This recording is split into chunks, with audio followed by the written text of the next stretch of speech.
Here we are. We are Oh my live. god.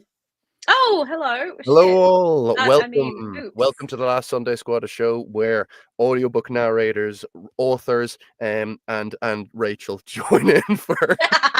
That was mean. Rachel is an author. Gathered to play Dungeons and Dragons. We've been absent for a little while, and we are now back, and we are ready to rock. So we've got a group of the most fabulous individuals here. We have our usual cast of characters, and joining us as well, the wonderful Andrea Parsneau. Hooray! Hooray! Thank you for tuning in. We're going to do a quick intro here and then jump directly into the game. Let's introduce our wonderful cast. Let's start with the object of my previous jocularity and yet one of my finest friends this side of paradise, the wonderfully talented Rachel Chuirc. I was sure you were going to say Brian. Andy. I forgot what we do. Oh yeah. So hello, my name is Rachel Chuirc. I have an entire trilogy out. It is called the Knights of Eternity trilogy. The third book is about to be recorded and is due in June and is narrated by none other than the fabulous Andrea Parsneau. Hello. Exceptional. Yes, very, very excited for that audiobook. Next we have the inimitable Katie Hanna. Moi. Okay. Katie Hanna. I've written Somnia Online, System Apocalypse Australia series, books 1 to 3. Well, there's only 3. And Library System Reset is currently 3 books long, and book 4 hopefully releases in about 2 weeks.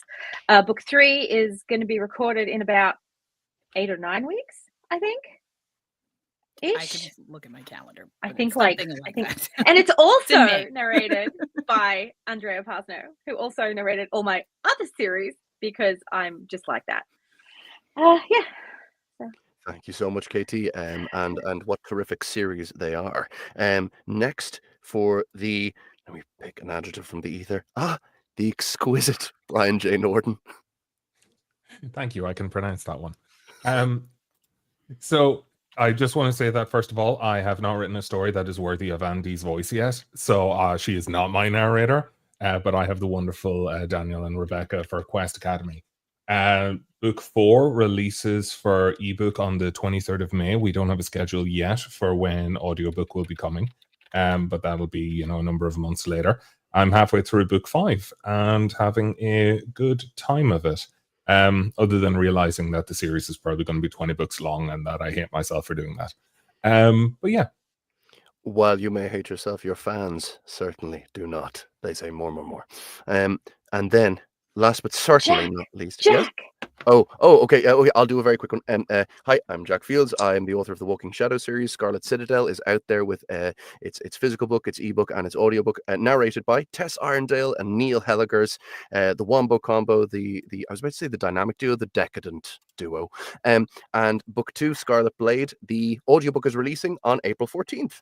And very, very excited for that. It's a mysterious monster hunting story, sort of drenched in atmosphere. But yes, very, very excited for that. And book 3 is done of that series and off in edits now. Lastly, we have I can hear typing there. Is that, who's that from? You're okay, don't you worry. Just don't you worry at all. All good. So there we go. And now, last but certainly not least, we have our guest star, Andrea Parsneau. Tell us everything, Andy. Hello, I'm Andrea Parsneau. I'm an audiobook narrator. And I hang out with these beautiful people. I'm a big old nerd and I play D&D too, and they invited me on and I'm excited about it because I am playing money. They got Manuel, the one and only. Oh, so good to have this character returning. Now, let's dive right into it. Let's just get into it. First of all, as well, thank you to all of our audience members joining. Thank you to Geneva Agnos for organising the technical side of things. And now, here we have the fables coalescing as puppets try their way towards and strive towards humanity under the tutelage and love of their father Geppetto. The last time that we were with the group had teamed up with the Mad Hatter to try to take down a group of hideous fables at a terrifically large tavern within the city of Tegeste Lipo, the capital city of the Fable Coalition, where puppets roam the streets as police officers corrupted by the mind of Bernard Wolfe and his courtesan, his love, his partner in crime, Rebecca Riding, otherwise known as Red Riding Hood. The Fable Coalition had certain key members at this tavern, the party cutting deep into it and scaling it and using all sorts of clever machinations, during which the Mad Hatter performed some of the strangest interactions I've ever seen in a game, played by the wonderful Michael Chatfield.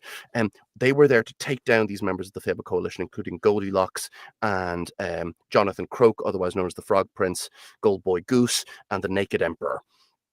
During that fight, the group were ambushed by the blade, the dark blade known as Alice, the Blade of Wonderland. And Alice is actually Michael Chatfield's Mad Hatter's daughter, and they were able to redeem her character through clever role play and also their terrible combative powers. However, in the last moments of combat, it was revealed by Alice, as she has come to the light, as she has been redeemed, that before she and her father, the Mad Hatter, went to ground to conceal themselves from the wrath of those who might pursue them, it was related to the party that their father, Geppetto, the architect of their lives and of their futures, is in terrible danger. He has been tracked down by Bernard Wolfe, otherwise known as the Big Bad Wolf himself of the city. The characters know that their father is in a temple of the once ruler of the city, now banished, the Wicked Witch, and they know that this Wicked Witch's temple under the ground is the host for the rebellion led by the Forgotten Eighth of the Seven Dwarves. This is so much lore, bear with me, we're getting right into it. The Forgotten Eighth rebellion group is compromised. Your father is in danger. Quickly summoning via the powers of the Blue Fairy reaching out into the void, you are joined as you head in that direction by Manny, by Cat Manuel himself. As you charge together, you have a moment to fill Manny in on certain circumstances, which I assume you do, and we don't have to go over that in terms of the current situation. So, Andrea, consider yourself caught up. Next, you can take any moments of preparation, and because this is a very important moment, and your father's life is at stake, and who knows what else. So, I leave it to you, my wonderful players. What would you like to do as you make your way to the scene of disaster? My personal headcanon is that we didn't actually tell Manny anything. That he popped up and Leonora runs at him. And I want there to be a moment of hesitation in which it's not sure, is she going to hit him or hug him? And then she shoulder checks him to the ground to give him a hug. I love the fact that Manny's been summoned like while on the run. So as he appears, he's just doing that thing with his feet in the air that just kind of hit the ground running. He's like, "Oh, we are moving fast. The Manny is on board. Oh my goodness!" And he just gets taken out immediately. Body checked by Leonora. Body check. The Manny is being squished. Oh, the Manny is okay with it. Oh, the Manny loves the big hard lady. Yes. Yes, thank you for the laughs. Yes, the Manny is very appreciative. Oh, may the Manny get up now. And then, sorry. And all of his hair puffs out in response, and then slowly lays back down. Oh, that is better. Hello, the Manny has returned to assist. How may he do so? And he just starts jogging in with everybody. We miss the Manny. Oh, the Manny missed you too. Very, very much so. Okay. Any other preparations you'd like to do mechanically in terms of, because you would know that you're walking into a very dangerous situation here. Who knows what could be going on in the Wicked Witch's forgotten temple underneath the city? Yes.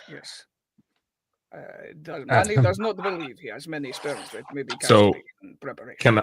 I would like to just go over to Manny and just be like, while running, and just be like, very, very slowly take my hand out, not shoulder checking because I'm the good sibling, and like putting my hand on Manny's shoulder and being like, heroism.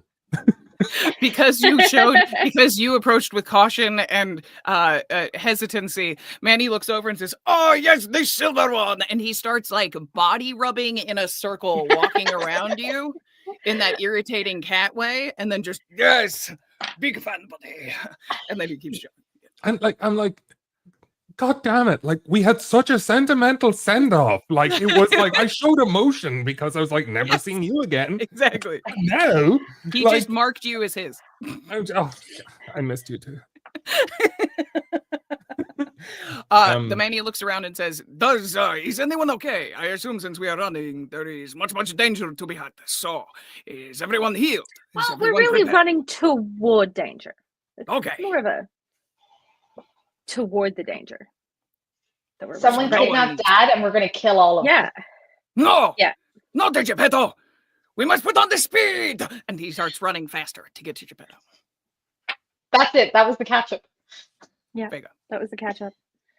Gotta help Dad. Manny's more combat-based, so unless we need a nap Yeah. or something, we're good. I can't do anything in advance. Stunning. Okay, so heroism. Do we have the effects of heroism? Yes, sorry. So this has been cast on Manny. A willing creature you touch is imbued with bravery. Until the spell ends, creature is immune to being frightened and gains temporary hit points equal to your spellcasting ability modifier at the start of each of its turns. When the spell ends, the target loses any remaining temporary hit points from the spells. And that will be 3 hit points. Thank you. Now, what I will also say to Manny is, like, fun fact, the last time I put this on a friend that was helping us, it turned into a giant dragon turtle and tried to kill us. So, yeah, hopefully this one goes a little better. Manny Let's does hope not this believe one he is isn't a about dragon to turtle, attack but us. he's not But you sure. could be, and you don't know. You never know. Great.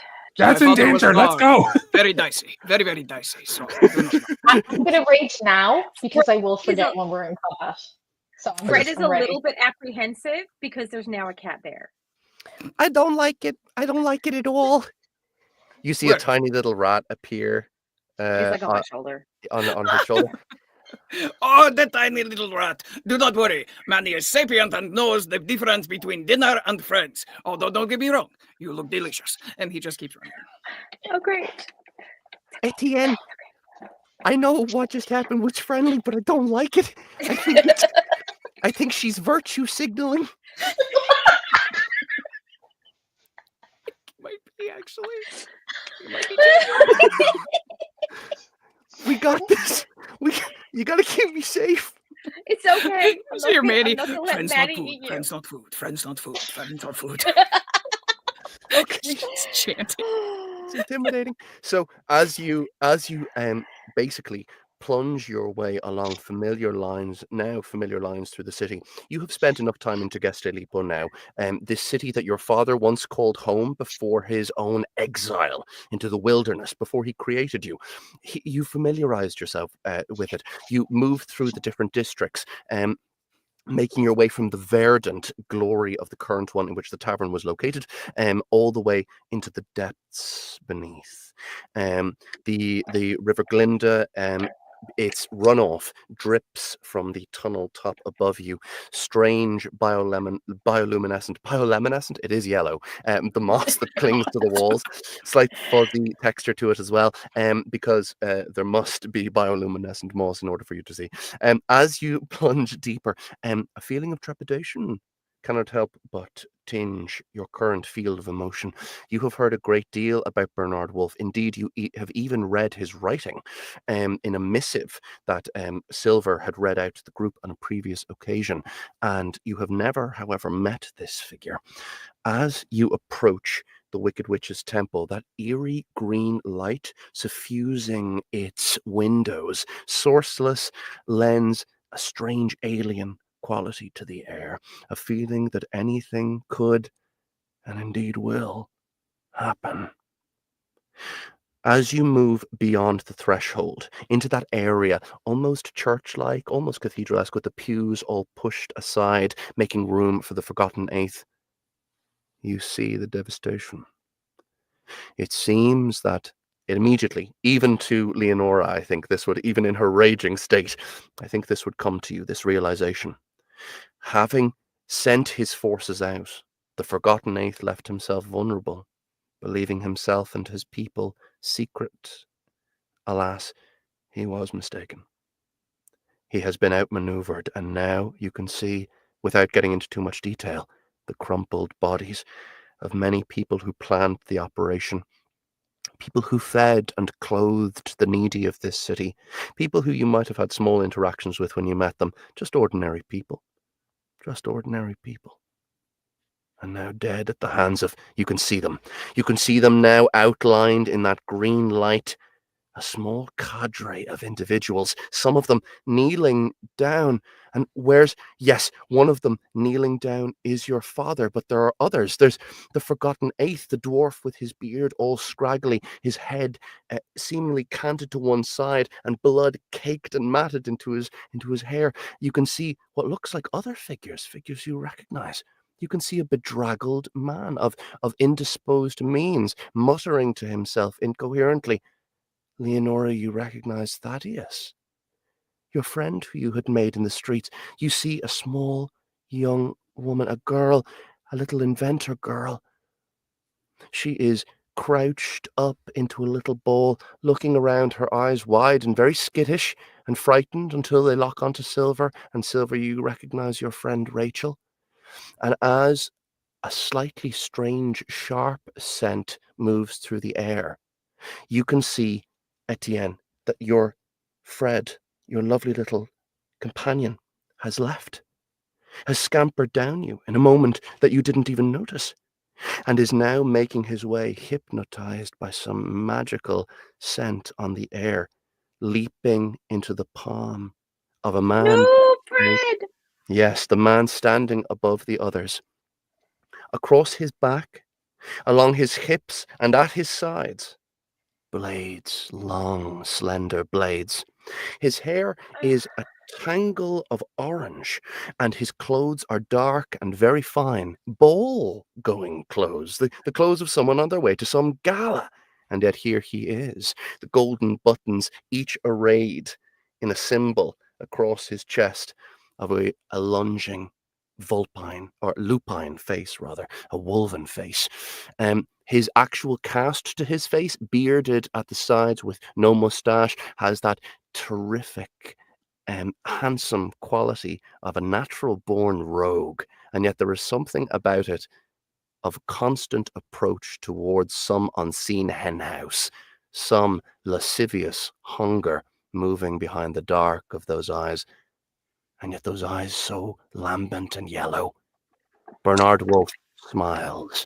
You can also see a red hooded woman, sylph-like, and yet her body and its accoutrements completely concealed by that red cloak itself. Who knows what might lie under there, or what her face might look like beneath. You can see a woman who is as pale as milk, or no, snow. Her hair midnight black, 7 dwarves arrayed around her, in what looks like a hideous battalion of wrinkles and knotted muscle and hate. And you can also see, amongst that group, you can see 2 figures you have seen before, opulent and despicably gaudy in their pinks and greys and peaches, the Beauty and the Beast, both of them snarling in recognition of you.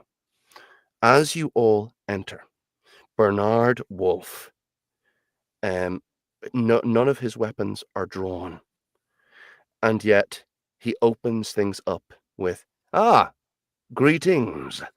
A pleasure to make your acquaintance. Oh, forgive me. There's a flash of movement. Tss, a spray of red, and the forgotten eighth's head tumbles off its shoulders. You watch as the 7 dwarves begin to prise and pull at his body, rending it apart. Now, says Bernard, sliding the weapon away. Starters, you mean to go on? Well, first of all, my first thought is, for fuck's sake, Fred, he doesn't know the difference between friend and foe. You're not his friend. What the fuck? That's literally... You watch as Bernard waves your friend, who's gone limp by the tail, and tosses him to Rebecca, riding. Hold this, won't you, my darling? Of course, babe. She catches it. And you watch the hand that catches it is gloved in metal plate, lobstered steel, and it glints in the green glow. Bernard says, Now, it is a pleasure to make your acquaintance. I know you and you and you, and I even know you, the pussycat. I've had tellings of you. What a pleasure to finally meet. And in this auspicious place, the wicked witches hold on. Oh, it's very funny. I'm going to kill your father in, say, 10 seconds. Unless you lay all of your weapons on the ground. I'll hold up my hands like so and begin to bring down my fingers. And here we are. Good question. Oh, okay. I'll pause there. I assume that before everyone makes a decision. Yes. What would you like? DM question. Yes. How far apart is everybody from the furthest right of the furthest right person to the furthest left of the furthest left person? If you were to say reference them in a cube shape, how many cube? What size cube are they in? I've got you. The Temple of the Wicked Witch is wide, about 100 feet across from edge to edge. This group, they're not so tightly knit. No fools are these in terms of the old area of effect. Beauty, far left-hand side, okay? And from the other side all the way to Rebecca riding, 60 feet. Okay. 60 feet. Bernard, dead center. Dead center. Okay. Arrayed with the people kneeling down. It's not literally just me, Brian.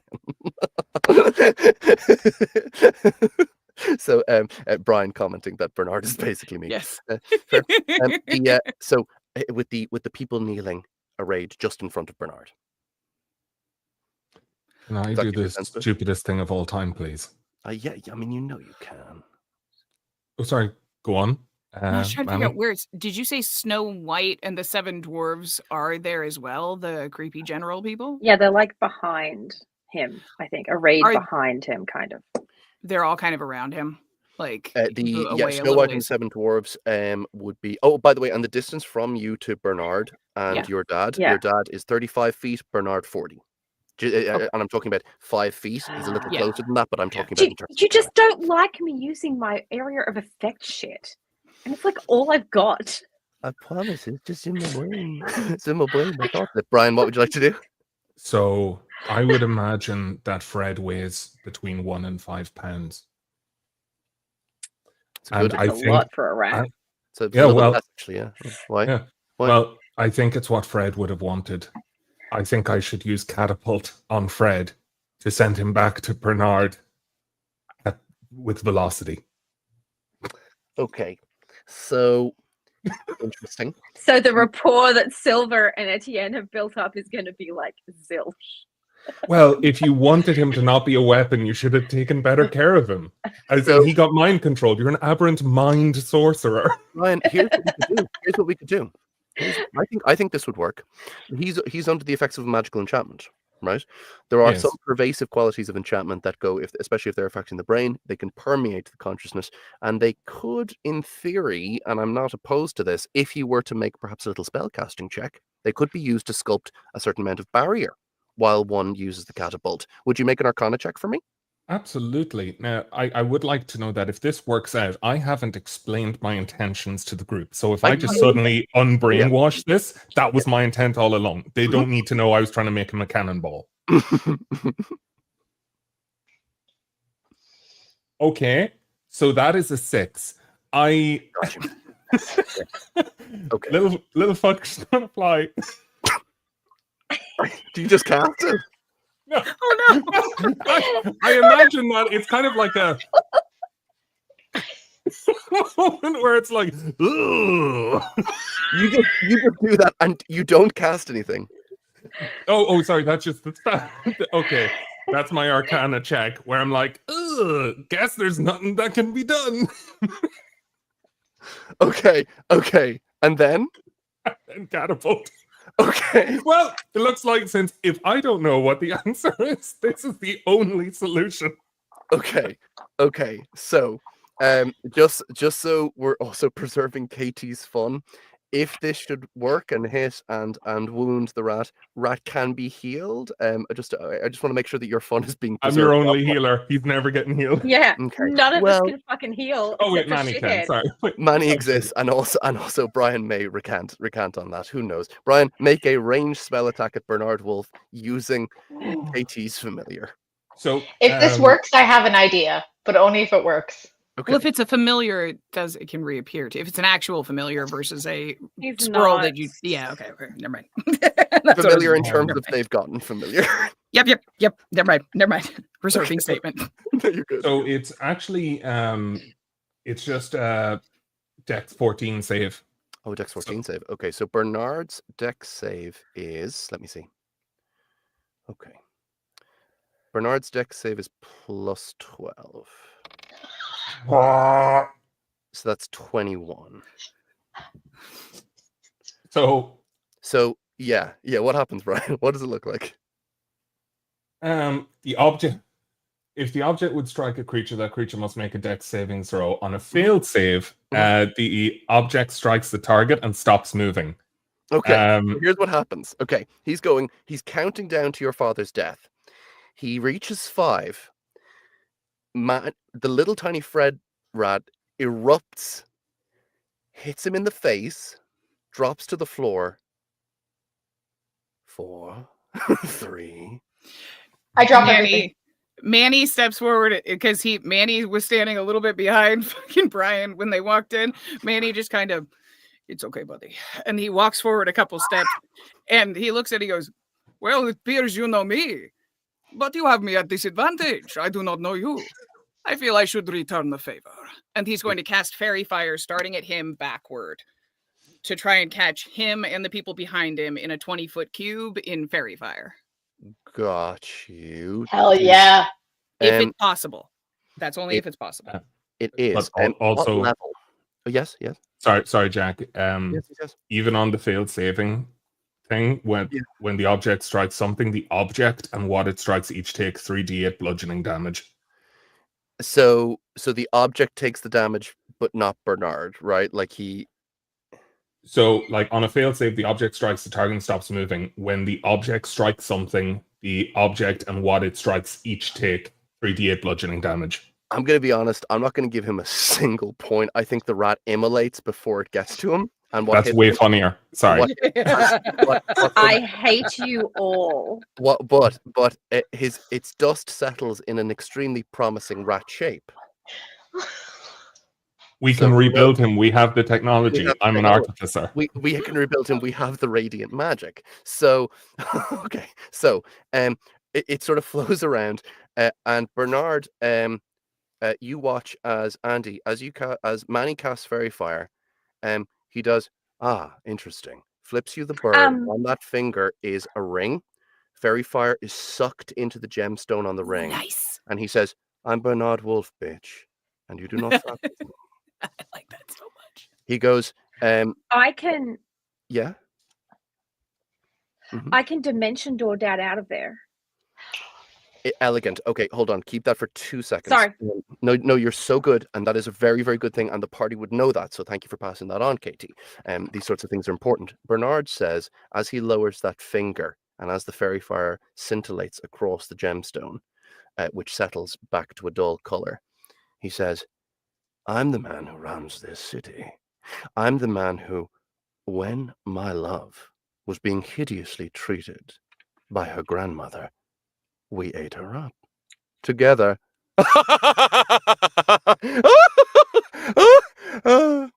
You don't know that's creepy, right? Rebecca Riding, you watch as she lifts her hands, and out of that red robe extend steely those plate arms, and as she flexes her neck back and forth, she says, "We are the things that bump in the night. We are creepy. Throw down your weapons, or we'll eat you alive." And Bernard says, "Do." I drop everything. Leonore drops everything. I'm gonna exactly see Rachel as usual starting us off kicking ass. Can anyone else does anyone else do anything in that moment when Leonora? Because this is the thing, it like makes a very loud sound. Silver, do you drop your gun?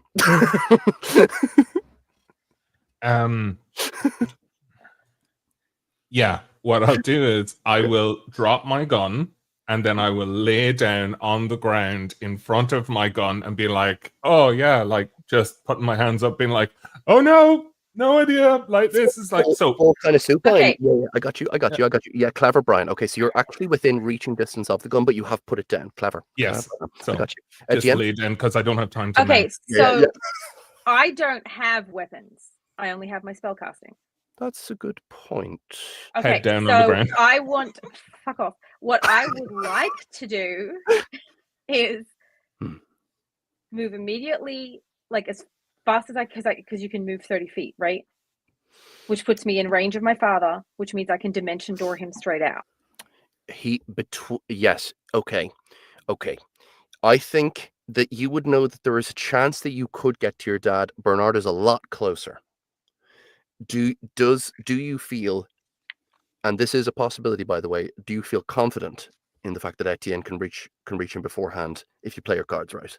And by that I mean roll really well. Because it's a hell of a risk, but you could do it. It's a hell of a risk. I think we drop everything and see what happens next. There's a lot of them. That's Leonora's 2 cents, but Etienne, you can take that on board. What do you think? Well, I just don't know how I can fail casting it. Oh, okay. So, if you can't fail casting it before you get to your dad. Bernard might cut your dad's head off. That's the thing. Oh. He's fast, so you could reach him in theory, but who knows how he'll react to you moving that fast? Do you get me? Okay. I'm with you. What would you like to do? What are you thinking? Well, I don't want to kill my dad. Do you think you could get to him in time? Is it Well, not worth it? I'm not like super fast. I got you. I can't like teleport to him and then teleport away from him, right? Like that's not how it works. Do you have a spell called Misty Step? No. Okay, that is in that case, no, the teleporting wouldn't work there. So it's only if you trust your dexterity. Is there any other thing that you do in that moment? Or is it the case that you literally, it's just a case of like doing nothing because you have nothing to put down? Yeah, I have nothing to put down. I'm with I you, Kate. don't have weapons, and he already took my fucking rat, and my brother already killed him because my brother's a shithead. So I don't have anything to put down. I think. Okay. I don't think as he's counting down to 1, I think before Bernard says anything, I think this is a moment that actually calls for Geppetto here, because I think that he would see his daughter in distress, right? And I don't think that works for him, even when he's in danger. I do not think that fucking works for this man. And he says, Etienne, I don't know what's going to happen, but as Bernard kind of looks down at him, Geppetto's not cowed. He's looking around. He says, I'll make sure that it's all right. I can do wonders with magic. I can rebuild anything. And to keep you happy, my daughter, to keep all of you happy, I can do anything. And I would do anything. And your father's head slaps to one side as Bernard backhands him. Oh, okay. And as he slumps forward a little, touching his poor old head, Bernard says, I'm holding up my last finger. And it's about to close. Okay, I can't make it there in a second. Like it's not going to happen. Okay, hold on. Question though. When you're saying you're talking about using Dimension Door, right? Yes. To get there, and that's 5. No, I have to be within 5 feet of him. So and each turn's movement is 30 feet. So I'm 35 feet from him. So if I were to move my full 30 feet, I can transport him with me using Dimension Door. Oh, gotcha. And be like 200 feet away from the dude. It's very strong. Theoretically, couldn't you drop the exit of Dimension Door at the other spot? Because that doesn't it. Oh no, because Dimension Door you have to travel with them. I'm thinking of different spell. Never mind. Yeah, okay. Sorry, that's what it was. Yeah, I have to get close enough to him to pull him out. Andy's thinking of the spell Arcane Gate, I believe, which is totally fine, Andy. Andy's playing some PG3, the legend. So not bad, sorry. Andy, talk to me though. No, please don't. In fact, please tell me, what does Manny do? Do you keep your arms or do you drop them? The Manny is looking at everybody else in the group because he doesn't want to be the one responsible for getting Geppetto killed. Like, it's the problem is Manny could get there, but would Geppetto get ganked in that time period? And that's all that's running through his head. And he's looking at you guys basically going, I'm not going to run in there and get that guy killed in an effort to save him. But if it was a question of can we get someone through a gate or can we throw the Manny to get him closer, the Manny would happily help. Like the Manny, we're 60 feet away, right? 40. Okay. I don't even. No, I can. 35 feet away from Geppetto. Correct. Do we have? Okay. Are we taking? This is a mechanics question. Are we taking an action as in we can do a flash action, or are we taking a surprise round? Because that's two different. No, it's actually neither of the case. It's the case exactly. So he's just going to sit there. This is the thing. If you could do something, there could be a contested element to it. So it would be. I suppose you're right in terms of action, but we're not in combat. Yeah, that's what I'm concerned with. Because Manny would try to run at Geppetto to get in between them. But who knows what can happen in the interim? But it's the interim, so it would take a full round to get there, and he's not that fast. So those weapons are down. The weapons, they're hooked to him. So yeah. But you release them? He just kind of puts his hands up and the Manny will wait and see what everything shakes out. He has not swords in his hands.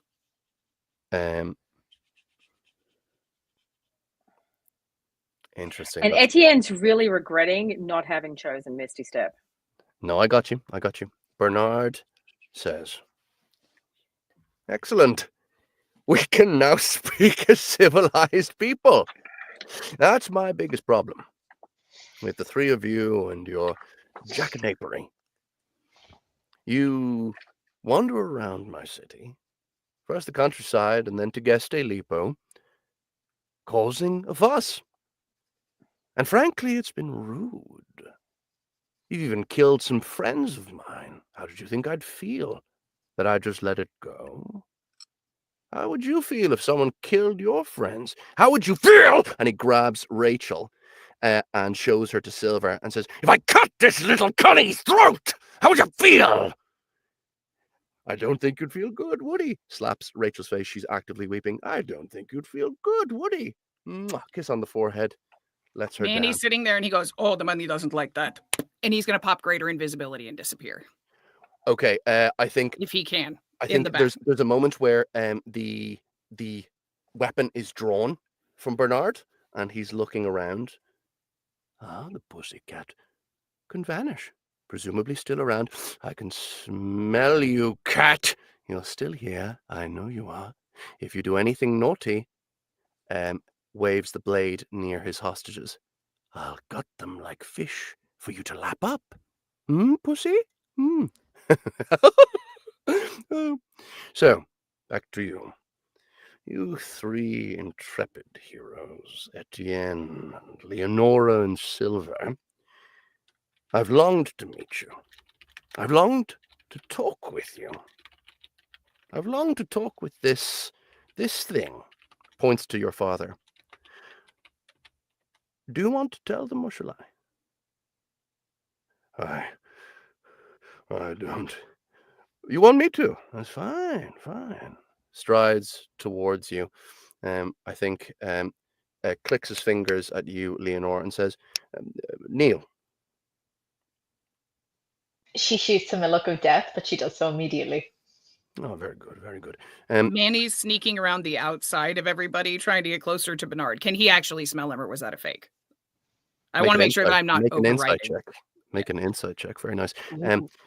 Bernard says, Rebecca, if the tall one stands, snap the poverty-stricken man's neck. She's fond of him. fond of Rebecca. 14. He's telling the truth. Okay. As far as you know. As he steps up to Leonora, I'll tell you exactly what this looks like for Etienne and Silver and for Leonora, right? Just in case you want to, and if you want to do something, pop a little hand up or call out or something, because we're here in it together. He walks past Silver to where Leonora is, only 3 or 4 feet behind her, right? Tops at most, because I assume Silver stepped forward a little bit to go down and to pop the gun in front, went a little bit down. Leonora's currently on the knees. He's walking past Silver. Etienne, he's 10 feet from you as he stops next to Leonora. And he slides a sword out, almost the way someone would take out a little bottle of wine for the party, or a napkin at a feast.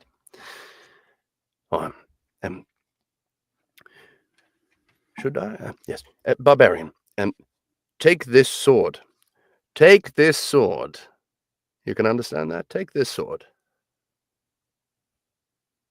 Do you take this, Rachel? I was like, she's looking at him like waiting for the and. No, take it first. Take it first. I'll speak slowly. That's all right. Good. She takes it. Oh, that's very good. That's very good. The brute can think. Put the sword in your mouth. She Put it does so here. hilt first. Hilt first. And has wit. Blade first, smart ass. Pop it in. Put it in. She turns Just it around and she it does can- so. Manny's had enough. Manny charges him. fucking rad. Okay. He said, Manny's had enough. um, He's going to bank on him not being able to tell exactly where he is, that he can just tell he's getting closer. This Manny is doesn't rad. need it for him to know exactly, because Manny's going to run in and blast Thunderwave in his face to try to get him away from Leonora. Andy. And I drive the sword he's Thank you. just handed yeah. into him. We're gonna At the same, yeah. yeah. Okay. Well, hold on. We're gonna. That's we're what gonna I was take trying to all these, I think we're gonna take all of these actions in sequence. But remember, you guys will be able to pick. But I've got to handle Andy's first. I've got to handle what Andy's doing okay, first. but yeah. we would be doing them at the same time. Incorrect. They happen sequentially. You see? That's how. I'm invisible. You can't see me doing what I'm doing right now. That's the point exactly. And we're going into combat as soon as the first aggressive action is taken. You see? Okay. You got it. So he says, would you like to know the truth about your father? And before you can finish father, Thunderwave hits him in the back. I'm going to make a con save. He has disadvantage because he can't see you. That's a crack of shit. Go ahead and roll damage. Thunderwave strikes again. 13. 13 points. And he's pushed 10 feet. Got you, and flips ass over tea kettle over Leonora, whose bulk flips him and trips him. And Bernard Wolf is, I will say, prone. I think he's prone. Okay, so now we're in combat. Now things are going. At the beginning of combat, this is why I wanted a specific thing. Okay, I have a specific trigger. Okay. Etienne, Silver, Leonora, you three all hear in your minds a voice that sounds like your voice. I'm just going to speak for the one, but it all sounds like your voice. You've heard this voice before. The voice says, you can't win against these odds. If you activate several levers around this complex of the Witch's Temple, we can create a pocket dimension to draw in just Beauty and Beast and kill them. We can also bring your father and the captives in. But I'm calling in my favor. You can kill Beast, but I want Beauty. I have plans for him. I'm Rumpelstiltskin, and what a pleasure it is to meet you. And he says that in your voice, in your head, and he says, here are the location of the levers. And ping, ping, ping, ping, ping, it's like a radar going off. You can see the levers around this room, and there are 6 of them. Activate those, and I can activate the pocket dimension. You cannot win this fight. You cannot win. You must take me up on it. I promise you a good deal. Done. Leonora's like done immediately. This is the thing. Yeah, rad. Okay, rad. So that was in your heads, and immediately a couple of things happen, and they are in my wonderful player's hands. So we can start. I know there's a certain chomping at the bit person here. We have the fabulous KT. KT, would you like to start us off? Oh, well, that's a different option now.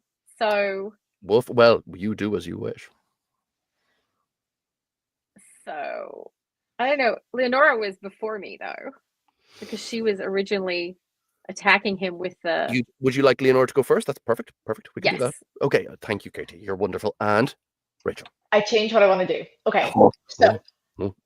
the levers are I'm just like 1, 2, 3, 4. Right? I'm assuming we can see them in our head. Like we have That's right. You have a great sense of them, and there's 6 of them. and there's 6 of them. Okay. Problem. So I yell to I just yell out loud, I've got top 2 left. And then I take the sword and I throw it at Red Riding Hood as I'm running because I want to grab my dad.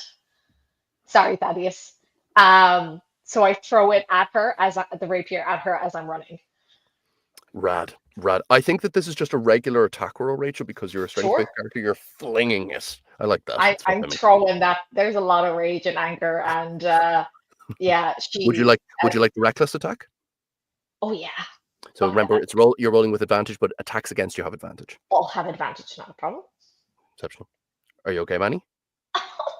Yeah, are those attacks against Bernard? Those attacks are against Rebecca Riding. Yes, Okay, because she's the one who was ordered to start killing people at 21. Okay. I'm trying to track the battle in my head. Sorry, I just want to. No, you're good. You're so good. No, you're awesome. 21 actually does hit. Yes, go ahead and roll damage. This is It's a rapier, so that's not what I have. It's a D8. It's a D8. Hang on now. And then I have my modifier because I'm raging. 6, 7, 8. 8. Okay. 8 points to Rebecca Riding. Excellent. As that slides underneath the red cloak, you indeed see it pierce deep, and the figure, she reaches down towards the wound. It looks like it hurt her. What is you have another attack, don't you? I do, and like the second one, I want to kick her. So I wanted to hit her, and then as she's stumbling back, I want to kick her, and if possible, because she was right next to him. Yes. So I want to grab my dad with one hand as I turn and kick her as hard as I can with the other. I don't really care about damage. I just want to knock her back a bit. Let's make a contested athletics check. Done. Rebecca Riding has +8 to strength. Well, bitch, I've got +6, so bring it. Okay, 16. Oh, no. Okay. 13. Rachel, I'll let you add reckless to this if you want. Oh, done. Excellent. Oh. 20, a dirty 20. That is a success. So are you trying to? So you plant your boot on her chest, kick her back, and Geppetto reaches up for you, Leonora. And I'm just like, I've got you, Dad. It's okay. I've got you. And I just grab her. And like, I think Leonora would be very aware that there's a whole bunch of other people to save. It's not just her dad. Yeah. But she's like, she says, I'll come back for you. And as much movement as she has, starts heading for the top 2 left levers in the room. Got you. Yes. Just go ahead and make an athletics check for me. Sure.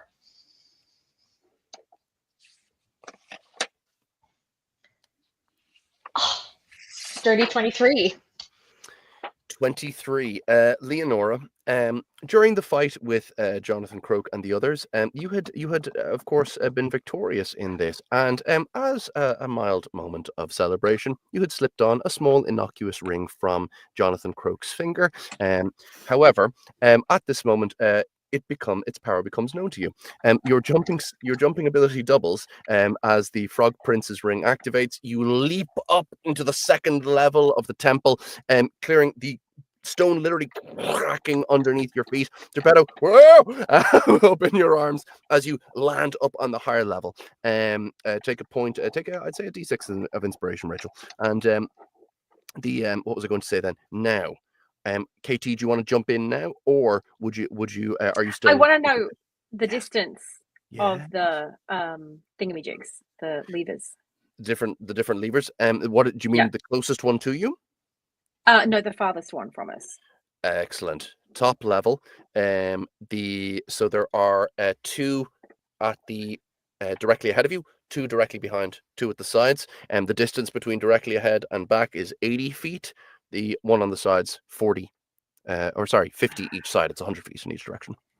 Okay, so, and are there any above us? Just on the upper levels at the front and back of the temple. So That I've landed up at one side, yes. Okay. like So Kangaroo Jack himself. there's nothing that we can reach with just normal movement, right? Unless you were to use your action to also move. No, that's what I mean. Like, so, but can't we only move like 30 feet? If you use your action, you move 60. Oh. Yeah, So I could. Yeah. Oh, but that would then mean I can't cast a spell, right? Unless it was a bonus action. Damn it. That sucks.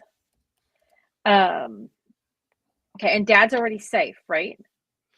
In as safe as anything with Leonora is. Okay, so I want to make my way to the one that's the furthest away. And I'll use Dimension Door to get there. Oh yes, got and you, immediately clever. pull it. Well, I was hoping to make it like with one movement and then Dimension Door so I could pull two at the same time, but It's clever. No, it's clever can't do because that, so. you'll be able to reach the other one then on your next turn. Okay, So you cool. zap to the back, and Yeah. it's absolutely I was about to say defenestrated. It's not thrown out a window. It's festooned. There we go. In cobwebs. Apologies. D&D's favorite term, festooned. Festooned in cobwebs, all grimy word. with dust. But as you crank it down, you feel some discernible change in the atmosphere, a great thickening, a soupiness entering the air. That ends your turn, KT. And I think yes. I think either. Sorry, yes, we're with Manny or we're with Silver. Who's going? Manny's looking at Bernard in front of him, prone, right? Oh dear. So Manny, Oh, no. Manny is going to make 3 melee attacks against that prone character. Okay. Invisible.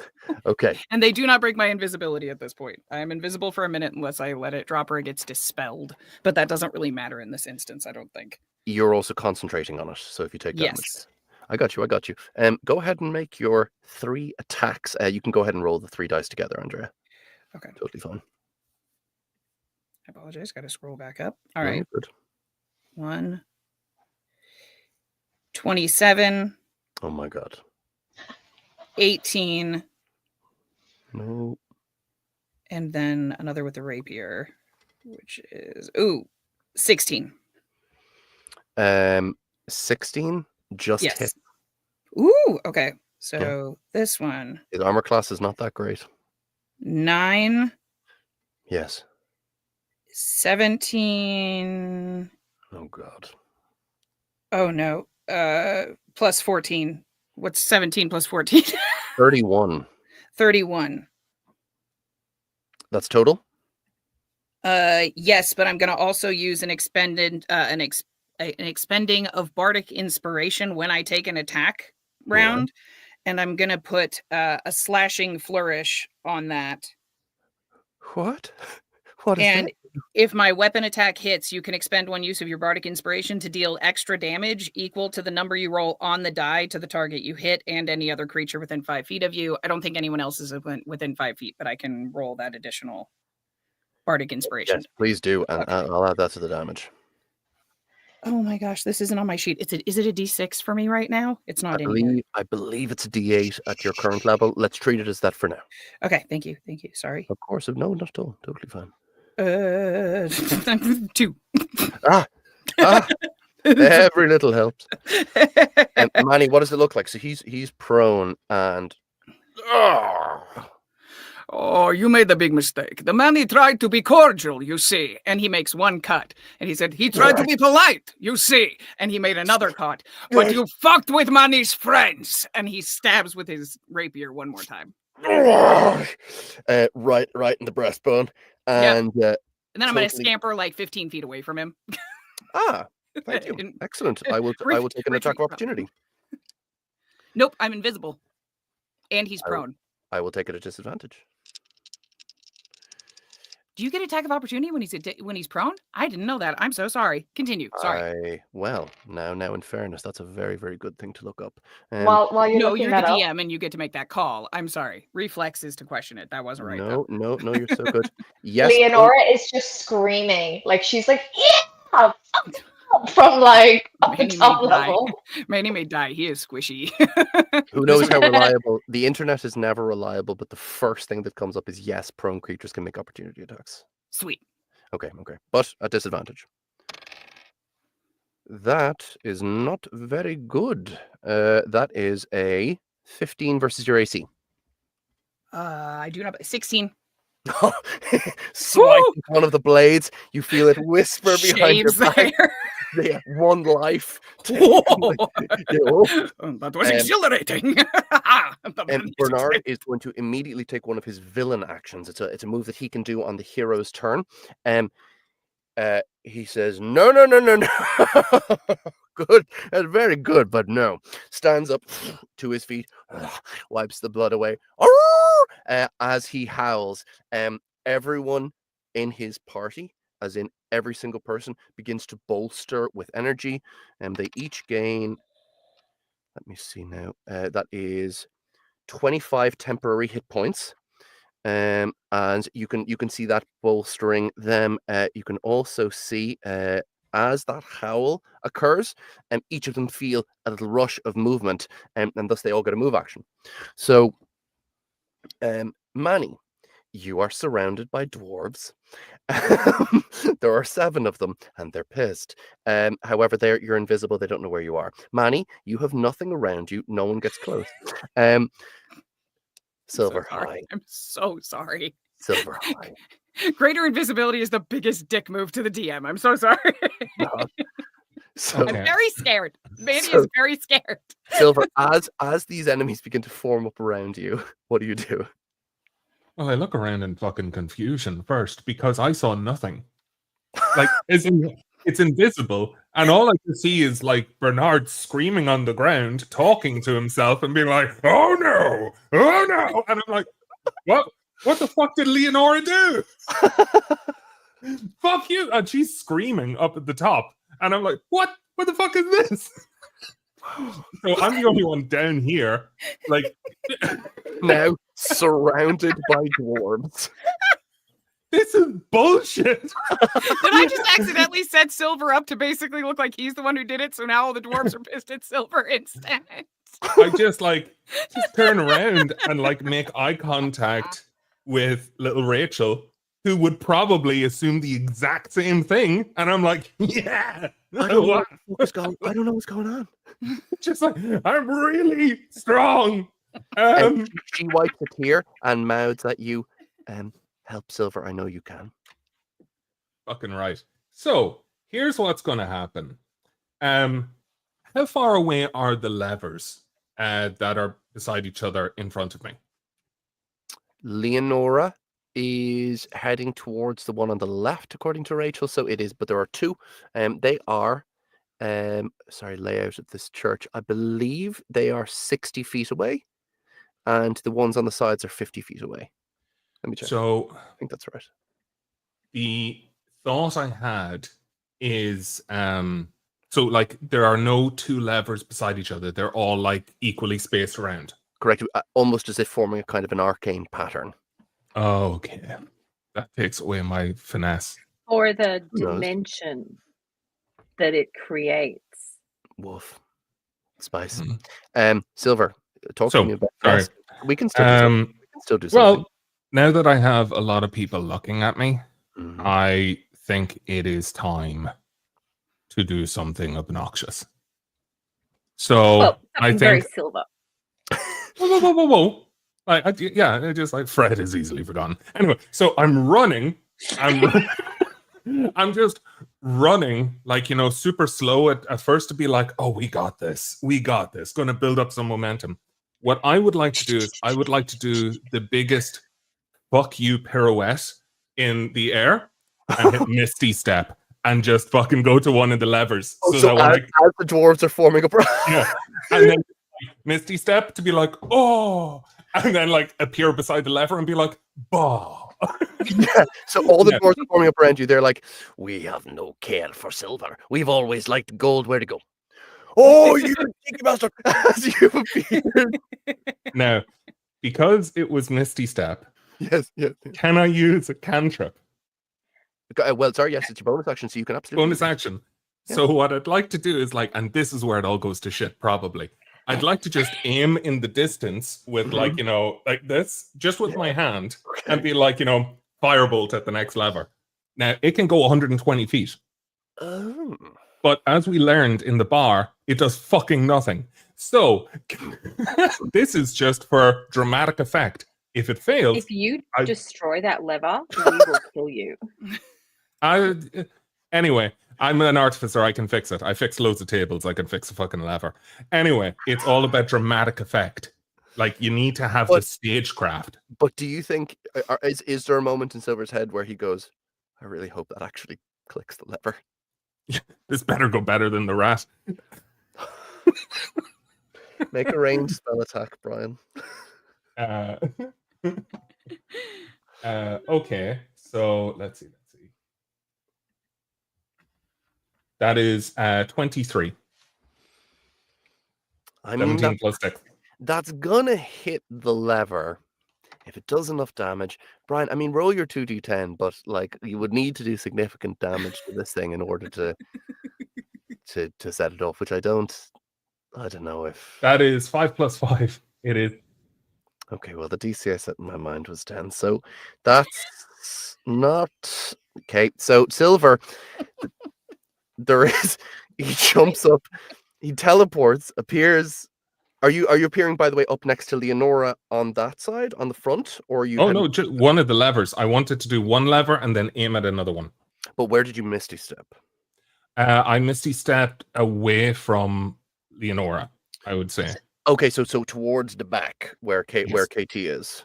So was there not another option? There are, yeah. So two at the front, two at the back. You get the side ones.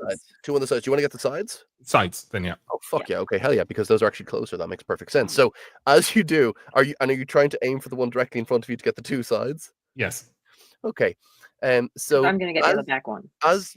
As the cold mist moves up around the extremely befuddled dwarves, Snow White stomps her foot and says, "He's over there, you fools!" And the dwarves, because you have met Snow White's sister and you would recognize a similarity in the voice, oh, little Bo Peep, we miss her. But as Silver is pointed out by Snow White's immaculately manicured finger, all attention for a moment amongst these villainous types turns towards Silver, who extends his finger, shoots a firebolt, and as he clicks with his back turned, there is a concurrent resounding click. The air in the room grows thicker still, and Leonora, from where you're holding your father, he says, "That's my boy." As he does so, I think, I think it's got to be, I think that's got to be a D6, Brian, just for sheer panache. So at this point, we've had everyone in the group there, so now it's villain turn. Okay, problems. So first thing that happens is Rebecca riding. Has anyone got anything else, or am I good to go? Exceptional. Yeah, this is not good. Manny has taken all the actions the money can take. Okay. First thing that happens is Rebecca riding throws back her hood to reveal the fact that she is clad head to toe in magnificent plate armor. Also, as the red billows up, she sweeps out a mace clad in a glowing red light, an aura that pulses like the heartbeat of some terrible giant. The head of the mace, in and of itself, if you can imagine an American football times 4, so 4 American footballs stuck together is the size of this mace head. Okay, makes 3 mace attacks and then uses, oh my god, okay, what's her speed? Oh, it's not quite far enough. Damn. Okay, in that case, she will. Yeah. So she's used her speed previously with Bernard's Wolf. I think, Leonora, Red's coming after you. So Red is able to make. You did stab her. Well, true. Red, she is going to use her entire movement to get up to you. It does actually take her action, so she doesn't get her mace attacks, but she does point towards you with the mace, and as a light shimmers out at it in your direction, she says, this one gave my grandmother quite a fright. Versus your AC, that is a 17. Does that hit? So the armor I have does give me a +1, but I cannot remember if it's only up to 16. Hang on. Okay.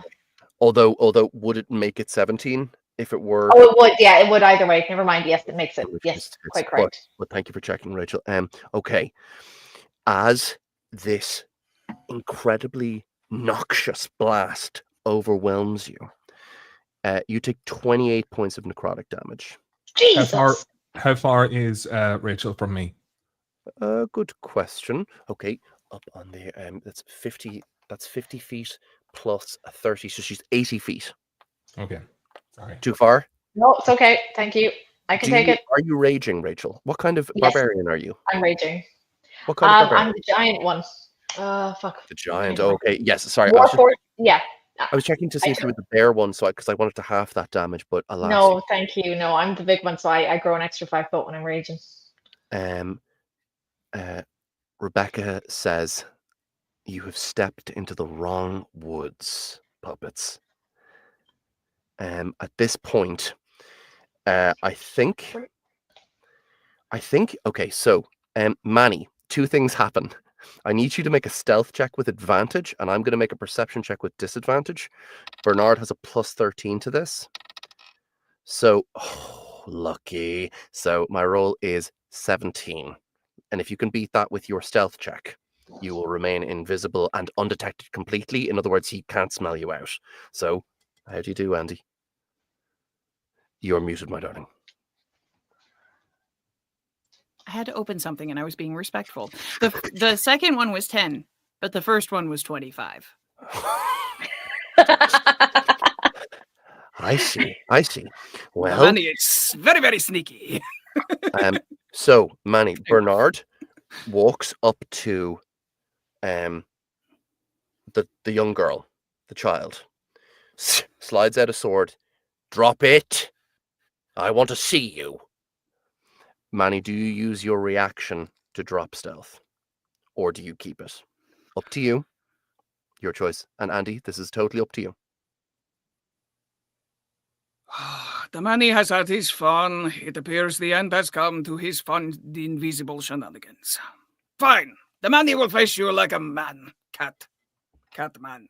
I was a man at one point. And he drops the invisibility. Okay. And he's got his little rapier brandished.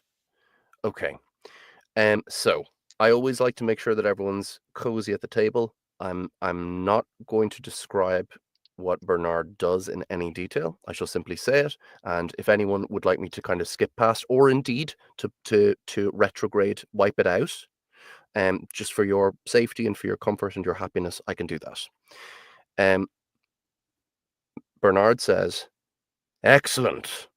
Now we can face each other on equal terms. Oh, but you are very gullible." And he cuts her throat. Oh, see, you made the mistake, though. Because now you have established you can't be trusted. Any of the players have an issue with anything, or even if you think later in the game, actually, was that Rachel? Yeah. Are you not comfortable with that? Do you want me to cut that? Oh, out? no, it's totally fine. Silver is serious. Brian is like, okay, got you. Shoot any of the players. Shoot me a message if you want me to track things back. Do it privately in over Facebook if you need. I want to make sure that you are so comfortable, and it is a dark thing that's just happened. So I want to make sure we're treating it with the correct severity. So the kid is bleeding out. Yes, Katie. Lenora is bleeding out. No, Rachel, the young girl. Oh, okay. Okay, I'm still upset. Don't okay me like that. Rat, human child. Rat, human child. Child didn't sit on my shoulder. Okay. But okay. I thought it was That Rachel. sounds so creepy. Our Rachel. So okay, I'm still upset. I just would have been a little more upset if it was my sister. So. So I have my Facebook open, so shoot me a message if you need. Bernard here's Rebecca's. He says, darling, yes, sweetheart, you remember this? I'll show you. Howls along one of his swords, and the blade begins to vibrate with energy, and he flings it at Manny. Manny, versus your AC, 30. Oh yeah, that's obvious. Okay. Very Can much I so. silvery barbs that? To give disadvantage. Yes. Natural one. As the blade slides through the air. Silver's magic. Still pointed like this. Yes.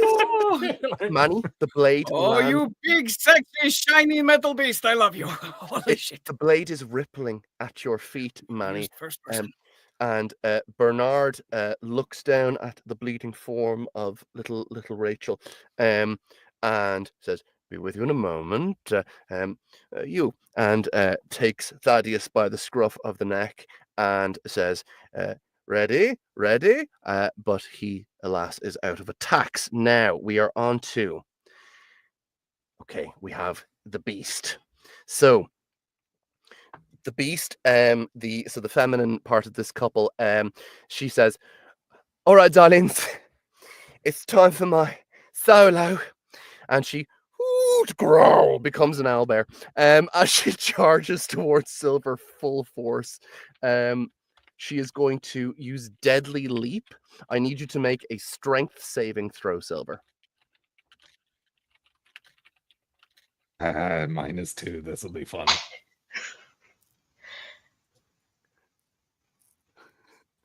Well, Okay, so you are knocked prone as the owlbear looks at you and says, like, sorry, is there at any point, like, because it's a strength saving show, I couldn't do like a shield? It's not an attack, but I am about to. You will see. Okay, she goes, "I'm gonna split a maggot hole in your belly, darling," and begin slicing you with her claws and beak. I just love this. So she goes, "Okay, versus your AC, we've got that's 21, and that's 9." Oh yeah, they hit. Like, So 21 hits to shield. Does that do enough? Sorry, as in like shield, I think will only give me a +5 to AC, isn't it? Indeed. Yeah. So, yeah, no. So yeah, both of those hit. She slashes across your belly, but her beak misses. You take 12 points of slashing damage. And she says, "Stay still, you naughty thing." As Beauty, "Oh, you're doing it, baby. You're doing it. Watch this." And he's going to use Arcane Lance. Oh no, I think I'll do that. I'll use Lightning Volley. KT, can you make a Constitution saving throw?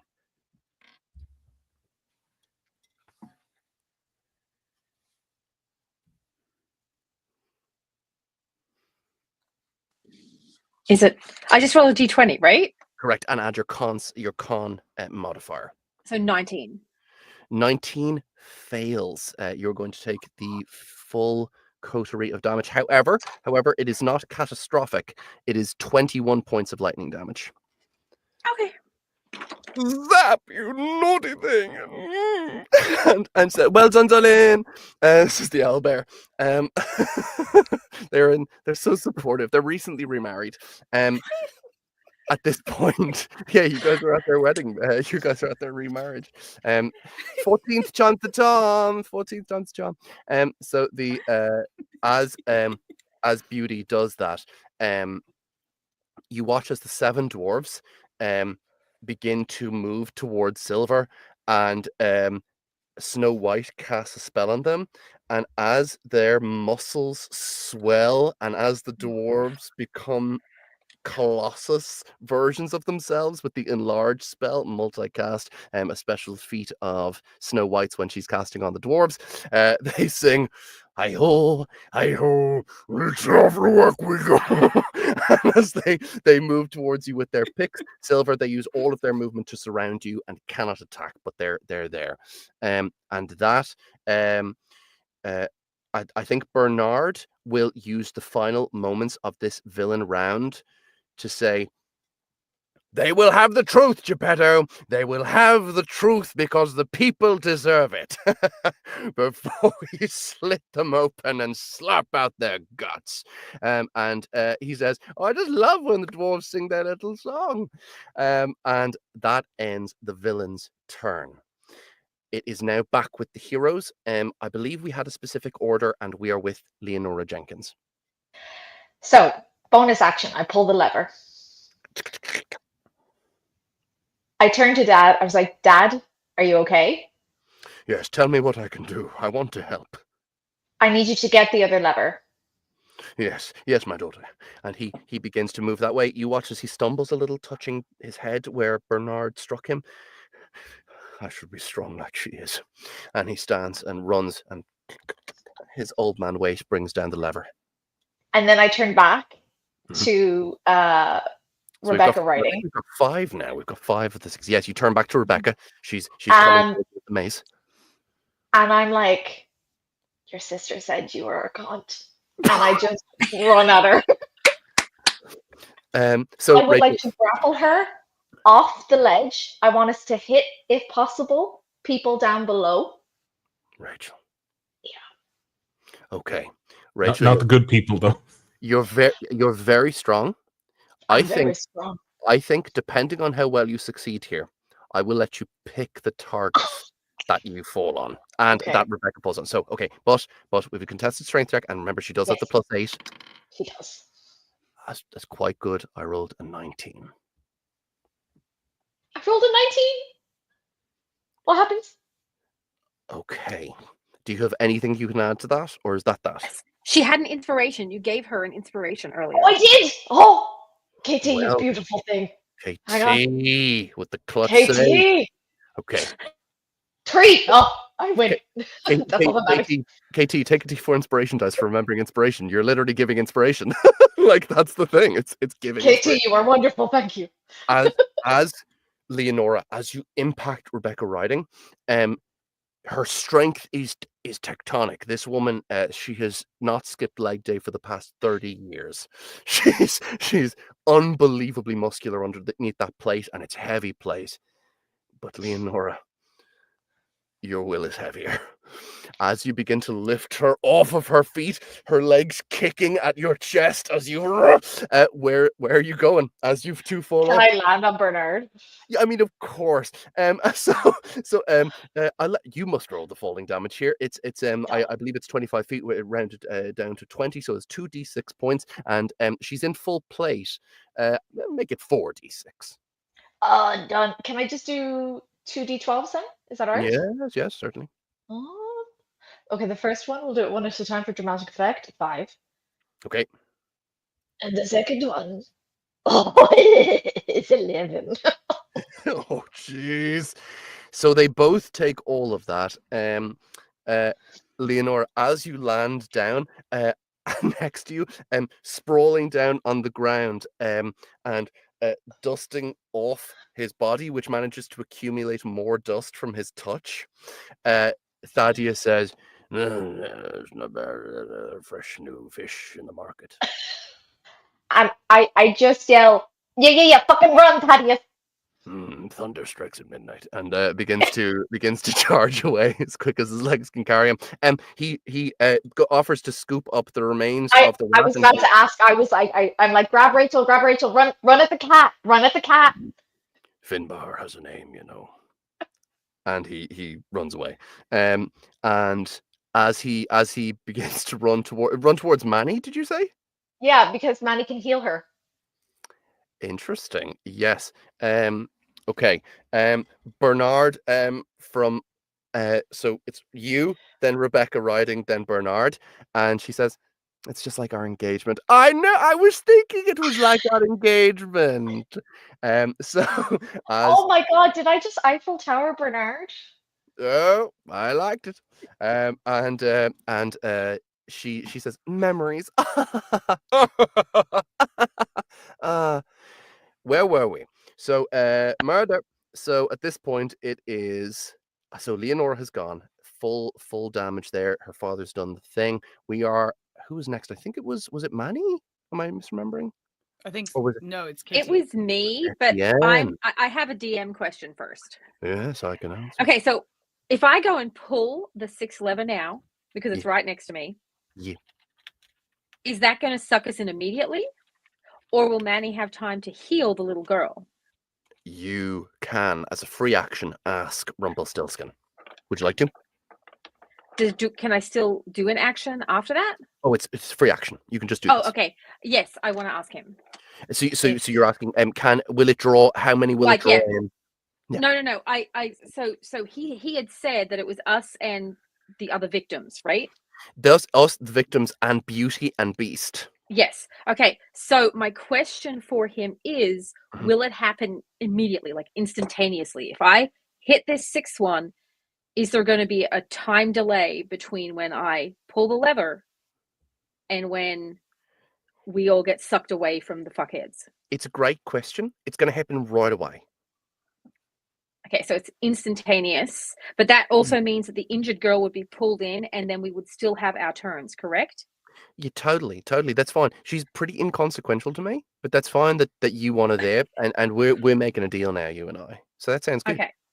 Okay, so I'm going to pull it because I only have to move to it and pull it, and I still have my action after that. You will actually still have your action after that. Just before you Yes. do so, I noticed Andy popped the hand up. Were you hoping to have a reaction? What was the? No, that you answered it. You're good. Excellent. Okay. So Etienne, do you have any? So I'm going to pull the 6th lever. Do you have any parting words for Bernard and the others? Fuck you all. That's it. Fuck you all. With the levers, as you say, as you cut across them. In fact, Okay, Jack, Jack, you're like Your audio. your audio is being like staticky. Oh, sorry, guys. Yeah, Hold on. That's weird. Let me see Turn it now. off and turn it on again. That's better. Yep. A little you're good. better. Thank you so Yep. much for telling me. And please let me know if that happens again. Because I can leave the call and come back. Yeah, So fuck you all is my. And you completely. This is the thing. Bernard is like, he looks towards you with the lever, cocks his head quizzically, but before he can open his mouth to even think of responding, the fuck you all is the last thing that happens before. And you are. Can I just say it? Like, you know, I've an owlbear on top of me, surrounded by the dwarves. And like, they're not coming. Oh wait, the owlbear is one of the people coming, right? Oh, as Silver does this, and you awaken in this new realm, the owlbear is very much still on top. Okay. Like, Okay. I just can't not go. Is that Why for am me? I like this? Is that for me? You're fucking dead. This is just a puppet's point, I swear. All right. Okay. So, We're a good marionette. So sorry. Hoot growl. So now we're in the dimension, right? let me, and I will very briefly paint what it looks like. Awesome. Okay. So what you can see is you are in what looks like the exact same temple. There is a quality. Do you know when you look through really clear curtains on like a really nice, beautiful day, and you can see things through those curtains, that kind of what's called a diaphanous quality, that see through? Everything is like that. You're seeing everything through a transparent green curtain, and it's waving in and out. You are in the same temple. However, its luster and magnificence seems completely restored. The pews are all set, small, what looks like tabernacles, set up in eldritch contortions, all twisted together, and each seemingly gives off a sense of deep arcane power. And yes, also that eerie green light. Something is close, some power. It is as if you are in the presence of the memory of the Wicked Witch, and it's this powerful that you can feel her in a mere memory. Darling, what's happening? We've moved. I don't know. Where's everyone gone? Etienne, it's your turn. Beauty and Beast have been brought through, as well as the poor forms of the young girl and Thaddeus holding your little rat companion. Well, you still have your action. What would you like?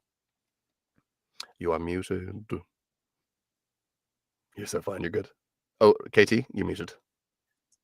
The owlbear's on Silver's chest, right? Yep, super big. Where is Beauty standing? Oh, where's the other one standing? It's a very good question. So, if Brian is next to where one of the levers was, Beauty is way back towards where Bernard was, about 50 feet or Is so. But from you, any- that's about 130 feet. Oh fuck. It's fine. Okay. It's fine. And how close is the owlbear to me? 80 feet. Little more, closer to 100. Well, that sucks, doesn't it? Move closer. You can do some cool stuff. Give me just a second. 1 foot away from Brian. Give me just a second. So yes, you have drawn Beauty and Beast into this pocket dimension, making a deal with Rumpelstiltskin. You have promised to keep Beauty alive for whatever dread purpose that the deal maker has.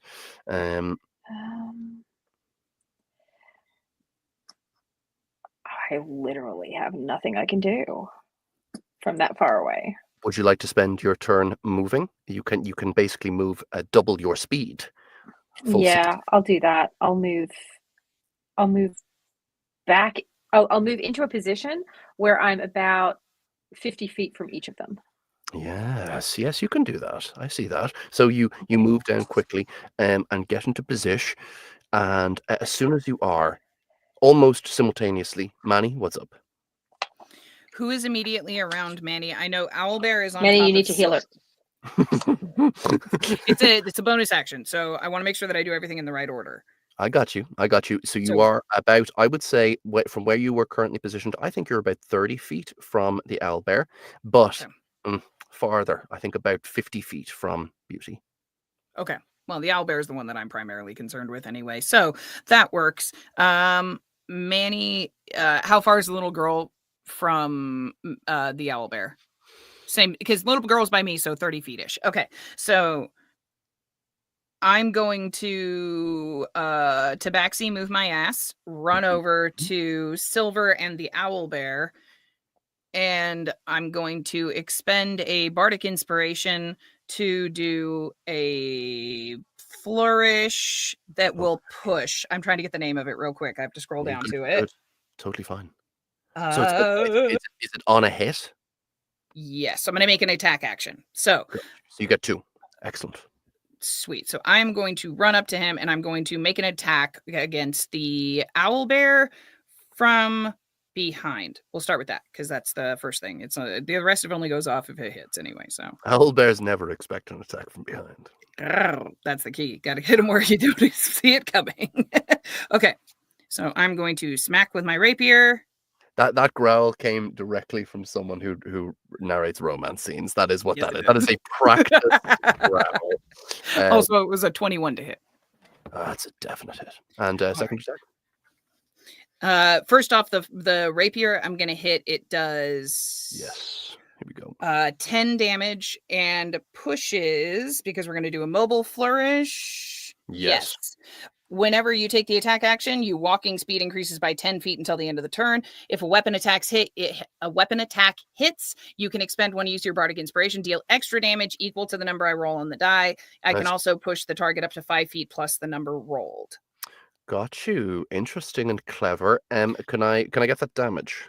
Yes. That was 10 for the... Oh, wait, and then I got to roll the other. Yes, we must include the other. Yeah, the other one. 5. So 15. And then I'm going to kind of pitch my catty body on the opposite of where I see people. So I'm going to try to knock him toward like Leonora or Etienne, something like that. When you knocking who? The owlbear off of Brian. The owlbear is Beast. That's the feminine part of the relationship. Yes. That's right. Hey, look, we've gender bent this. It's all good. But here's the thing, Andy. As Manuel slices this figure and sends the owlbear away, Brian, technically you're adjacent. You get an opportunity attack. That's the power of that movement. You are also muted, Brian. So I'm trying to think, like, here's a question for semantics. Did I pick up my gun? Roll me a d20 and make a dex check. I think that the weapon should have 19 plus 1. 19 plus 1. Silver, I think as you check, I think your own instincts moved faster than your mind on it, and you swept it up into your hand. How fabulous. You've got it. Amazing. So my attack of opportunity will absolutely be with my gun. So this figure is technically within 5 feet and is thus would have disadvantage. However, was not expecting a cat to move the bulk of her body and thus is surprised, thus giving advantage. So you shoot normally. So that is 17 to hit. I mean, it hits. Okay.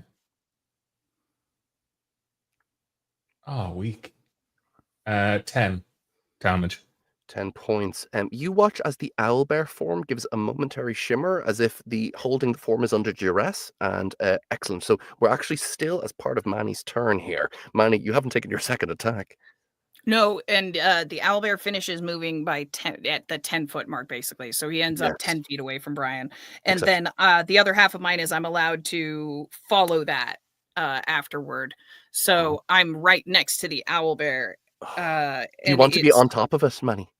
Yeah, basically, that's it. My goal is I'm gonna stab the bitch as many times as I can. So, so I kind of do the little like rapier fencer shuffle thing, where they do that with the back feet thing and up to the owlbear again and go, oh no, Manny is not done, and then he's gonna take 2 more attacks against the owlbear. So offhand attack, the other a dagger attack, and then my bonus action attack. Okay, excellent. So you do not wish to use healing as a bonus action this turn? Oh, yeah, that's right. I got to kill this kid. Okay, fine. I'll do 1 more attack, and then I'll also heal the little girl. That's the verb is to save. Yes, it is. Really, you're supposed to do these things, but I wanted to stab more people. She meant unkill. Yeah. I'm sincerely hoping that child is still in the process of bleeding out. Not actually actively. What a sentence. What a sentence. That I did not expect to hear today. Right? Exactly that. Okay. Oh, yeah. No, that dagger does not hit. That is a natural one. It's a natural one. Okay. Yes. As Manny, as you take your steps forward. Also, just to check, Andrea, have you been adding your the additional damage from the magical weapons? Yes. D&D Beyond's doing it for me, thank God. So I'm just hitting the magical buttons on there. Hell yes. So that has been adding to it. Oh, I do need to blow that other bardic though. The healing word is a separate thing that I will give you. But sorry, I wanted to make sure because these are magic items that we improvised. It was an additional D4 lightning, additional D4 thunder. No, we never got to that part of the descriptor. You just said they were +1s. That's my bad. That's my bad. It's for the lightning and for the thunder. It's plus D4 on each. Hence these are the storm blades. So it's so go ahead and just roll me an additional 2d4, and I'll apply all that damage. 3 on the 2. It was a 1 and a 2. Okay, hey, look, every little helps. So Beauty drops owlbear form. These bollocks. And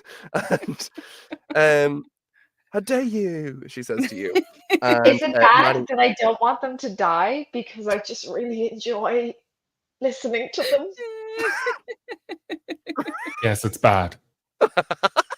And Manny, you still have your bonus action and you can still say whatever you like. 5 points of healing to the other little tiny Rachel. Oh, thanks, pussycat. Appreciate that. And I'm gorgeous. And then he goes like back to pointing daggers at the not owlbear any longer. And puts himself between his little furry body between Silver and the owlbear, and it's like, no, you mess with someone who is standing on their feet. Get up, Silver, now. And it is Silver's turn. Hell yes, Manny. Andrea, please take a D6 inspiration test. Thank you. Okay, I'd like to try something stupid. Oh, God. Come on. You knew this would happen.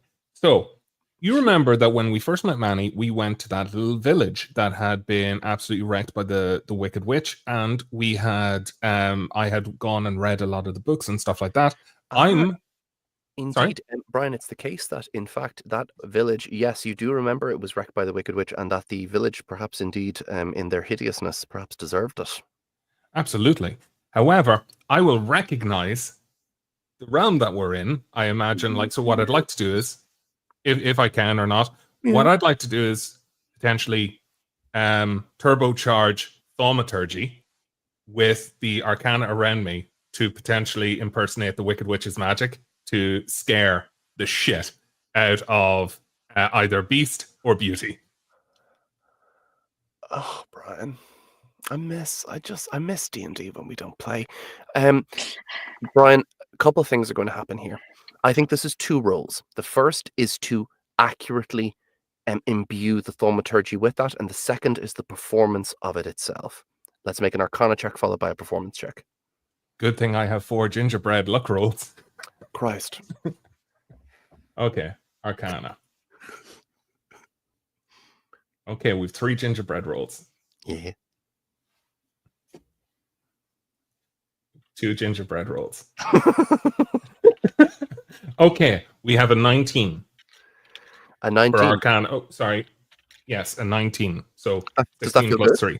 Mhm. I would like to use my D6 inspiration dice. Which is a 5. So that 24? is 24. As the thaumaturgy begins its first moments building a mere aria before a crescendo, as you begin to suffuse yourself with that greenish light, you hear in your head, I think this is a really good idea. It's very good. And as Rumpelstiltskin communicates that to you, Brian, on your performance check, take plus 15 to your roll. And I have a gingerbread dice. I love the glee in your voice when you say that. Thank God I have a performance dice. Okay. And on his face, dude, look at him. He's like, He's 20. Sorry, so it's a 13 was my best roll and plus 15, so 28. 28. So Brian, look, the Wicked Witch sounds like you imagine she sounds until proven otherwise. Please say what you say, please. What the fuck are you doing in my realm? I'm the wicked fucking witch, I am. And then, like, this is my place, not yours. So if you could just, like, I don't know, fuck off, that'd be great. So, so I hit the ball up for fly, my pretty. And Brian goes like, I've been living in Glasnevin, Jack's birthplace, for my entire life. All of my friends live in Finsborough, and they are the best people. Okay, Brian, just okay. First of all, That's how it feels. That's how it feels. For doing the D4, for doing the impression. Look, I have to give you a D6 inspiration dice. Have to, and then, with a 28. Oh, sorry. Yes, Manny. I was gonna say it's if Manny can be scared as shit performatively to try to sell this effect because he's right next to Brian, 100% like is doing like just Make a performance check, Andrea. Make a performance check. Let's see. This will take your reaction, just so you know. 25. That's fine. 25. Fucking Lord. Okay.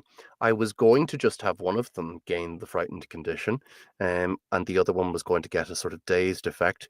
No, okay, they're both frightened. Great. That's just brilliant for whatever I was planning. At this point, it's the Wicked Witch. I thought we'd banished the Wicked Witch. What's going on? Don't worry, darling. I'm sure it's nothing. Oh, God, that sounded just like her. Do you even remember what she sounded like? I've no idea, darling, but I think it was something like that. Oh, I'm scared, darling. I'm frightened. I'm quivering in my extremely expensive little boots. So at this point, the two of them have the frightened condition. Let me just tell you exactly what that means. My friends' attacks against them have advantage. Attacks they make have disadvantage. That does not affect, just so you know, any saving throws or spells that they cast. However, it affects your attacks against them, which is as long as they can see or hear, and the effects of the Wicked Witch. Brian is kind of maintaining a thaumaturgic effect here. In fact, Brian, let's just even give you the effect concentrating. Thaumaturgy is not a concentration spell, but I suspect it will be useful here. Okay, so and you know that can be interrupted. That's a problem for me. Them being frightened. Okay. Yes, that ends. By the way, Brian, that ends your turn. Yes, I just wanted to know, could I do a free action to ask Rumpelstiltskin? You asked us to bring them here specifically. Do you want us to kill them here? Because like you're helping us. I'm trying to figure out, like, because if we kill them, you're like, oh, that wasn't part of the deal. It's a really good question. I think what's going to be best for everyone here is if Beauty is preserved, he's fine. He can be taken down. In fact, unconscious would be great. And then Beast can die. She can fucking die. Okay. You're doing great. I like what you're doing. I didn't know I sounded like Jerry Ryan. Thank you. When Rumpelstiltskin talks to me, can he also sound like Brian? Yeah, like I can. I specifically sound like Coleman Quirk. I sound like. Right, Why? With my dad. You're great. She does Shock talk needs help. like that. Yes, it's so I think it's the villain's turn, unless I'm mistaken. So, okay, two things happen at once. Technically in sequence. The beauty goes, okay, I don't like any of what's happening. I don't know where the others have gone. That sounded like the Wicked Witch. I'm just going to Flaming Sphere. So she casts Flaming Sphere, and it manifests. She can cast that fairly far away. That manifests next to Etienne, and it's this huge. It's just this big ball of flaming energy. And she says, "Sort of handle her. Thank you so much." And then she goes, "All right, perfect. I don't want anything to do with this." So, right. And she is going to wild shape into a direwolf. Maybe this will make Bernard, where are you, darling? Howl. Hear us, Bernard. Howl. I think you need to howl, really, Poopsikins. I'm doing it. Howl. He's not fucking appearing. So he says, I A for effort, my love. And Beauty lightning bolts Leonora. Leonora, can you make a dexterity saving throw? He's also going to target, because technically he's going in a straight line. I think he can also target Thaddeus. So Thaddeus is going to make a dexterity saving throw as well. 14. Rachel, would you like to give yourself disadvantage to block Thaddeus? Yes. Roll twice and take the higher. Rachel, do you have an ability called Danger Sense? 21. I do not. That's fine. Yes. Really good. So that is sorry. It was disadvantage. So what was your lower? Sorry. What did I say? 14. 14. Excellent. Okay. You take 34 points of lightning damage. She coughs a little bit, and a cloud just comes out. Leonora, she's okay, but she's extremely hurt. Just a heads up, very hurt. So Manny, if you could just be ready with the pause and the healing, that would be great. But we'll be fine. He says, "Now, I'm ready for this awful event to stop and for me to wake up. I shall use what my therapist persuaded me to do." He clicks his heels 3 times and goes, "I do believe in fairies." Shit, I got it mixed up. That ends their turn. It is. So it's Leonora's turn. So I Terminator run at Beauty. Are you, seriously? Okay. Like I'm fucking, because I also realized I never picked up my greatsword. I had the rapier, I threw it at Red, and then I ran for Geppetto. And I think Leonora would not have remembered to grab the sword. I think she would have been so focused on getting to her dad, she would not have grabbed her sword. I think with the fact that Rumpelstiltskin has brought you all here, I think that if you would like, you could see it in this situation, and you could grab it up. If you were to make perhaps a successful, Brian had to make a dex check. I think in this case it would be like an athletics check. Would that be? I don't need it. So, Quick question, DM Okay. question. Okay. Aren't we supposed to not kill Beauty? Oh, Yeah. indeed. I think Rachel knows that, Katie. that's why I don't need it. Yeah. Rachel is Okay. merely being a Just big checking. juggernaut problem. Hell So I run at Beauty, and what I want to do, two things. I want to headbutt his entire face so it looks like an inside-out sphincter, and then I want to grapple him and pin him to the ground and choke him out if I can. Oh, it's interesting, Rachel. You're taking it to a narrative place. Okay, let's make That might two be too many athletics. things. No, it's So- not too many things. I love it. No, I like it that you're taking it to a narrative place. Let's make an athletics check. Let's make 2 contested. Here we go. He is also afraid, so I'm giving him disadvantage on both. Oh, I've got a dirty 20. Oh, and I've got a fucking natural 20. I rolled 2 natural 20s on each consecutive roll, but because I have disadvantage, I don't get to use either of them. Well done on the fear. Silver using the fear. I don't get a single. My highest roll there is a 7 on both rolls. You saved me. You saved me. Thank you. So Leonora, as he goes, oh, what happens to him? I think 2 things. I run up to him and I grab the sides of his head and I just fucking smash my own into his. And then as he's falling back, I slip around behind him. I press my forearm against him and I just throw us fucking both to the ground. Down we go. As his legs kick feebly, as his face looks like strawberries exposed to the most efficient blender. His That nose was the goal. crushed. Leonora, you have taken him down and are currently choking him out. Yes. This is. I don't want this to kill is- him. I just want to make him unconscious. Yes, it is. It is an ongoing process. He still will get his action next turn, but you think if you can maintain it for another round consistently, he will fall out. Can I whisper in his ear? What do you say? Rumpelstiltskin is gonna fist you so hard. Okay. Oh my God, it's a hardcore session. So, in your head, Rachel, you hear, I am, yeah. It'll be a lot worse than that, to be honest. At this point, he says, and in your head, Leonora, you hear, when I felt my ugliest, he taught me that I could feel worse. Beauty spits on those below him. I'm looking forward to this. I squeeze a tiny bit tighter just for Rumpel. He used to call me Crumple Foreskin.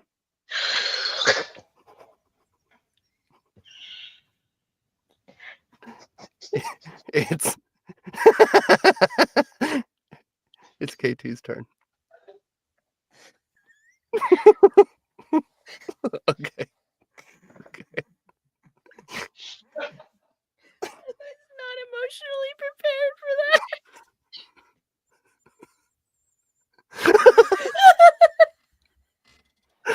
Oh Jesus! Sorry. That was not okay. Killing little girls is fine, but this is the limit. Brian used his axe. Foreskin was my limit.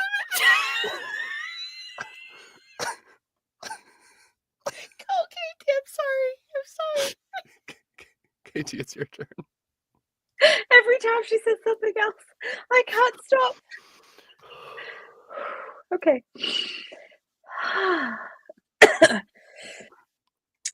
First up, DM question. What is this weird thing that bitch face cast next to me?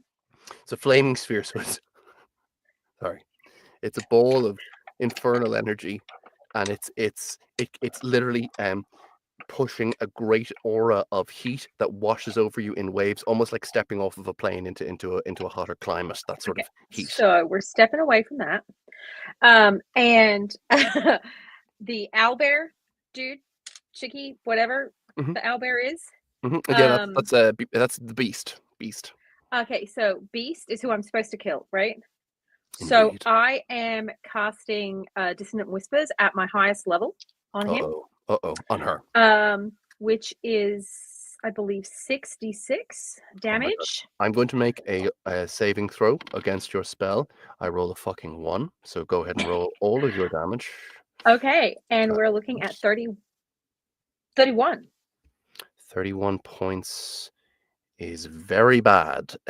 So she was in a direwolf form. She's immediately knocked out of that direwolf form. As she reappears in her druidic form. Katie, is it clear that you've cast this so that she can kind of look over at you? She's got a nosebleed. Oh my god!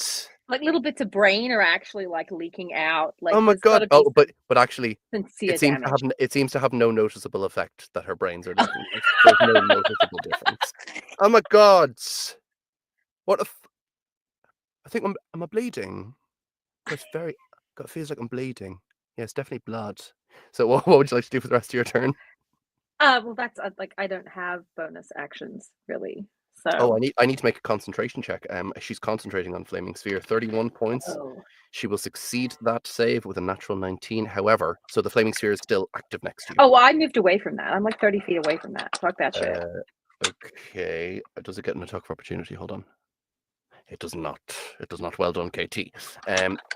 So as you move away from that thing, the heat dissipates. A tremendous turn. A tremendous. Being wood, I think it was a good idea to get away from the heat. Yeah, it's a good call. It's a good call. So, does that end your turn? I think so. Yeah, I don't really have. Yeah. A lot of damage. A lot of damage. I think. Are we with Cat Manuel? Manny. Okay, I'm unmuted. I'm unmuted now. Okay. Manny is looking at lady with brains, not brains, leaking out of her nose, and he's. I think she's not the one who said it. I was trying to remember if she was the one who was snarky to Manny a little bit before, but I think that was Red Riding Hood. Okay. He's going to look at Beauty and just go, man, you know, you can say a lot about all these battle and shit, but you look like crap. And vicious mockery. This is Beauty who's being choked out, or Beast who is Beast. Sorry, I'm going to call Beast Beauty the entire session on accident. Okay, I'm so sorry. So you said you cast vicious mockery? Yes. So I have a wisdom saving throw in my future. Yes, you do. Going to, so that's a plus her wisdom modifier here. Wisdom modifier is excellent. However, I am only going to get a 12. Does that meet your DC? No, it's a 14. Also, are you rolling with disadvantage for frightened? God damn it, Brian. I mean, it still fails. But how much did it fail by? Yeah, I mean, more. To be fair, though, I thought you said that I don't think frightened does saving throws, right? Did you say it specifically didn't? I don't think so, but Brian viciously mocked. He viciously added on. Vicious gaslight. Contributed. And actually, it does a D8 instead. It's really strong. So, Manny, you get full damage on that, which I believe is 2d4. It's 2d4. Oh, and I rolled a 7. So. Hell yes. Yay. And she has disadvantage on all attacks and saving throws now. I don't appreciate those sort of comments. I've come a long way in my self-esteem, and you will not crumble the tower of my pride, even if it is beginning to shed a little bit of dust. Oh, so I don't make myself over. That was disadvantage on the next attack roll. So just to be safe. Honestly, I don't feel confident at all. I haven't felt it. Ever since wedding number 6, I've been wondering about myself. Like, could it be me? The Manny believes you have time for self-reflection, but it is not now. You should be disappointed in yourself heavily. I'll tell you who I am, and do you know who else is? I haven't Me? seen him in 25 years, but my father. Oh, yes. I Your just know papa that with hates an you. instinct. It's an yeah, he does. He does. Yeah, Do you it's know real him? bad. Yeah, I do. And I had sex with him last week, and he still says I was better than you. Oh God, the implications of that are both dark and cruel. I feel like I'm back in my all girls school. But there were ghouls there too. Roll an additional d4 points of psychic damage.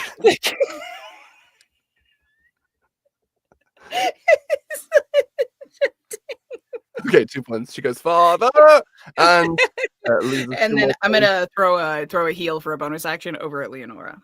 Well, yeah, you know what I Leonora, you said. nailed it. So is that how many points? 5? It for a healing word will be delicious 6. 6 points. That's better than it was. Thank you. Manny, healing and dealing. Spectacular. Does that end your turn? Yes, it does. Silver, round us out.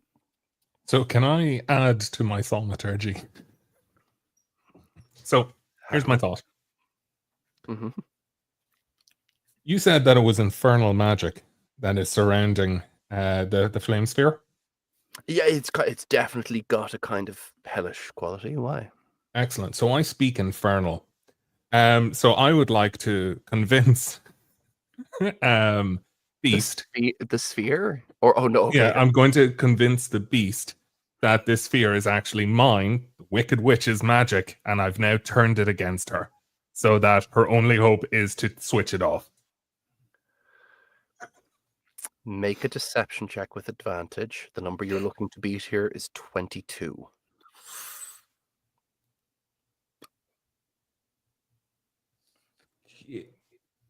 Is it just flat, or if I got like a 20 on this 19 plus 1, and then I was like to add an inspiration?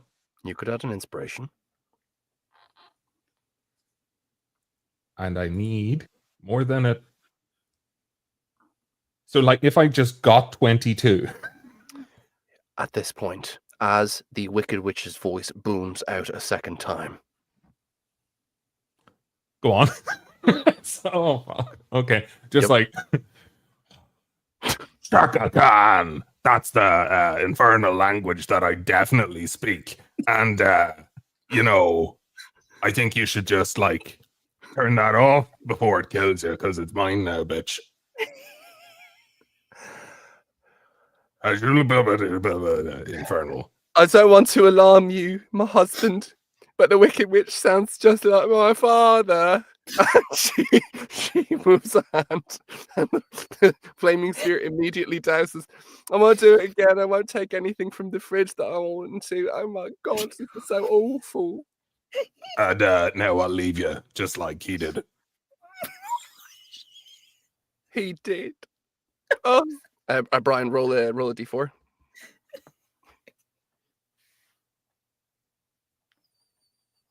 Two. She takes 2 more points of psychic damage. Okay. It's their turn. It's their turn. Okay. So Beauty, in a panic, is going to cast Shocking Grasp on Leonora. He has disadvantage.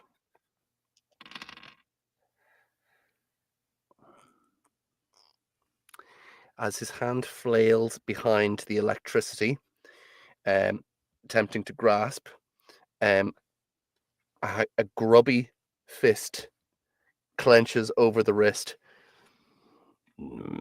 Dirty little bug shell trying to trip up the boys. And you watch as Thaddeus stops him from doing so. I rolled a natural 1 on my roll. Thaddeus makes it impossible for him to move. Beauty looks up into his like carbuncular face, looks over at you, and is like, oh, bother. And is completely passed out. I think Beast sees her husband unconscious, sees the situation devolve, and is like, fuck it, go Nova. And says, I hope that you can forgive me. And takes a wristband off of her wrist, breaks it. You watch as blood explodes from her mouth, passing by her lips in a torrent. The blood mixes in with the broken bracelet, and she casts Chain Lightning, 6th level spell. I need everyone to make a dexterity saving throw.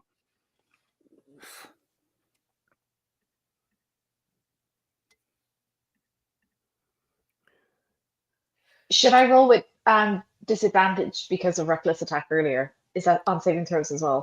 It's not still in effect. You are Oh. currently holding Beauty. You could use Beauty's body to try and take some of that damage, or you would have disadvantage. What do you feel? See, I don't want to kill him. I don't know what his hit points are, so I don't want to kill him accidentally and piss Rumple off. I think they're really high. Really? Yeah, I use his body. Okay, so Rachel, you do not take disadvantage. It's just a straight roll. Okay. How are we doing? What do we get? 15. I got 15. them. 15. 16. 16. 18. 14? Okay, 18, 14. Okay, your DC was 21. That's pretty low. So you're all going to take. Let me see now. Where is her stat sheet? I'm probably going to be dead. You're all taking 49 points of lightning damage. So Yeah, I'm I'm dead. Yeah, I'm unconscious. But I made Beauty unconscious first, Yes, so you I did. still win. So Yes, as she so- passes out, she's Yeah. just like, I Okay. have, I have negative 33 hit points. So the lightning, as it crackles, as it eats through you, with its hideous devouring power, the lightning sends Leonora out. The smell of burnt ozone out. Ooh. KT, the heat of it for a moment out. Sorry, was someone about to say something there? Oh, I didn't use my inspiration die, but I probably wouldn't have saved It's okay. any. You can take it with you into unconsciousness. And then, Manny Silver still up? Dead. Yeah. Okay, Silver, unconscious. As the three of them fall, Beast locks eyes with you. She stumbles, blood trickling down her mouth as she moves towards her husband, stops, locks eyes with you, Manny, and says, "Don't you fucking try it. I've been pushed too close to the line. I heard the Wicked Witch's voice. It sounded like my dad's voice. Today is not your day. It's your turn, Manny." And Manny's just going to look at her and just say, the Manny doesn't need to do anything. And he's going to cast Dissonant Whispers and let the voices in her head do the rest of the damage. Well, I'll make a roll. That's 5.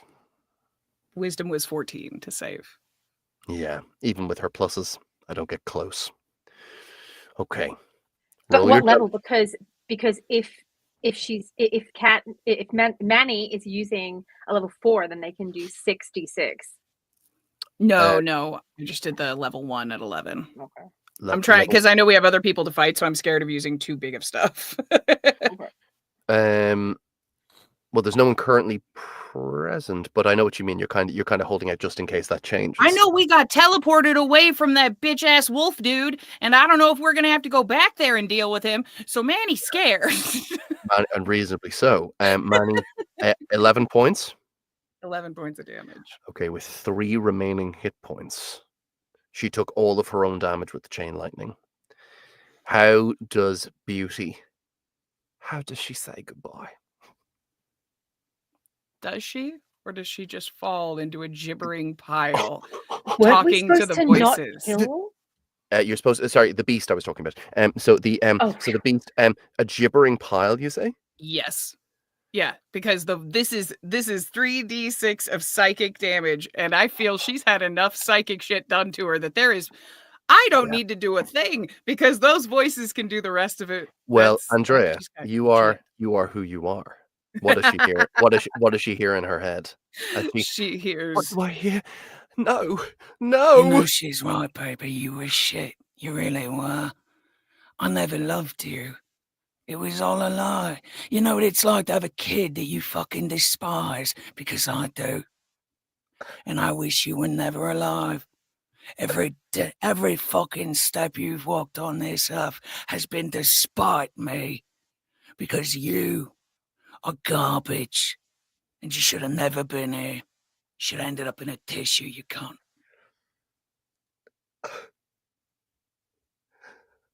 Daddy? You I ain't think... your daddy, baby. No. I'm the unfortunate sperm donor that ended up with your bitch ass as my progeny. I'm sorry, I couldn't be anything more than a beast. And she falls dead. Okay. I'm so sorry. Don't be. As We're all dead. That was they're terrifying. Can't even comment. as Been they're amazing. all, as they're all unconscious. All of your party members are unconscious. As their allies and Geppetto scooping up into his hands the ashes of Fred the rat, and placing them within a little satchel marked "Works in Progress." You hear in your head, Manny, an intrusive voice. My name is Rumpelstiltskin, and you and I have some talking to do. And that is where we're going to end our session. My friends, thank you for this game. Audience, thank you so much for tuning in. Andrea, would you be interested in being in some more sessions? That would be a blast. Hell yeah. I'm 100% down. You are a blast, Andy. Well Thank you. diagnosed.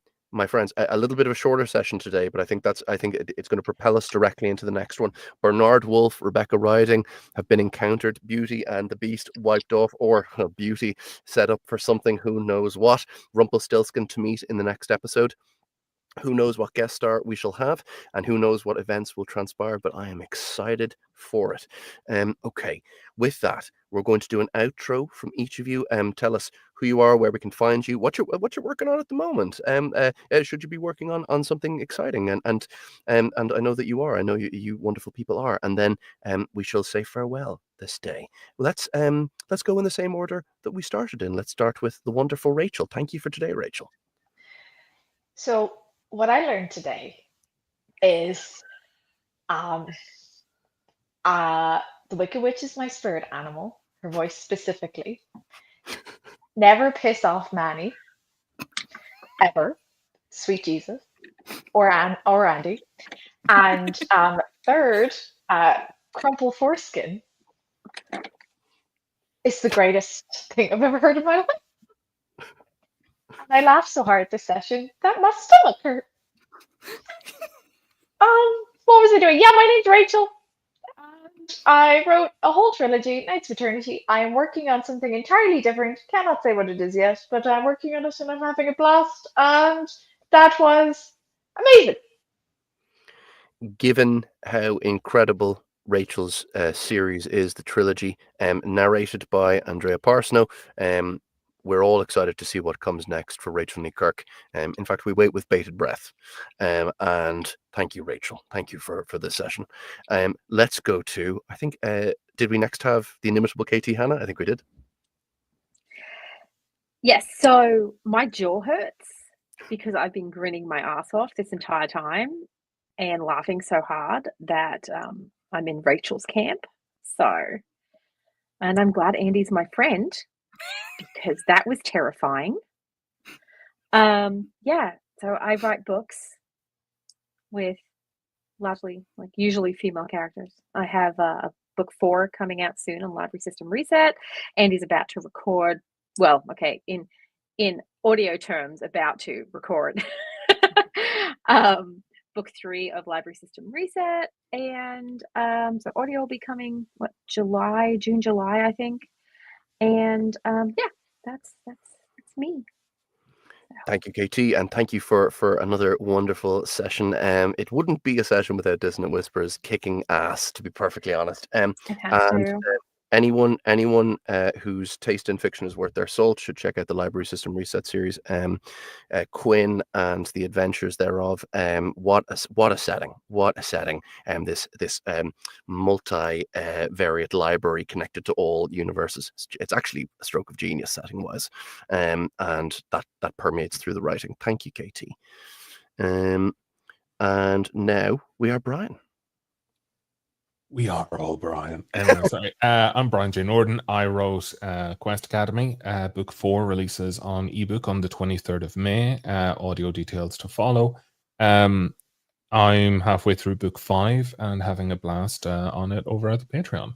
But yeah, this session, it kind of set the tone when I was like with I'm just gonna catapult the rat, and then I was like, this is how I'll play the whole way, and I have no regrets at all. As in, I absolutely hates your guts. Yeah, I don't have guts. I'm a puppet. Anyway, so, but no, honestly, I had so much fun today. It was just, I just love having a character that can just go pure fuckery because he has fuck all like damage potential. But yeah, it was a lot of fun. Really, really enjoyed it. So thank you so much to everyone. It was absolutely great. Thank you, Brian, and thank you for writing Quest Academy Legacies as the 4th in the series. Like, my goodness, if the Patreon and in terms of book 5 as well, if the Patreon's excitement is any account of things, it's like, you know, the explosion is going to keep on exploding, and in the most terrific terms. Thank you, Brian, for another session of the audio brilliance.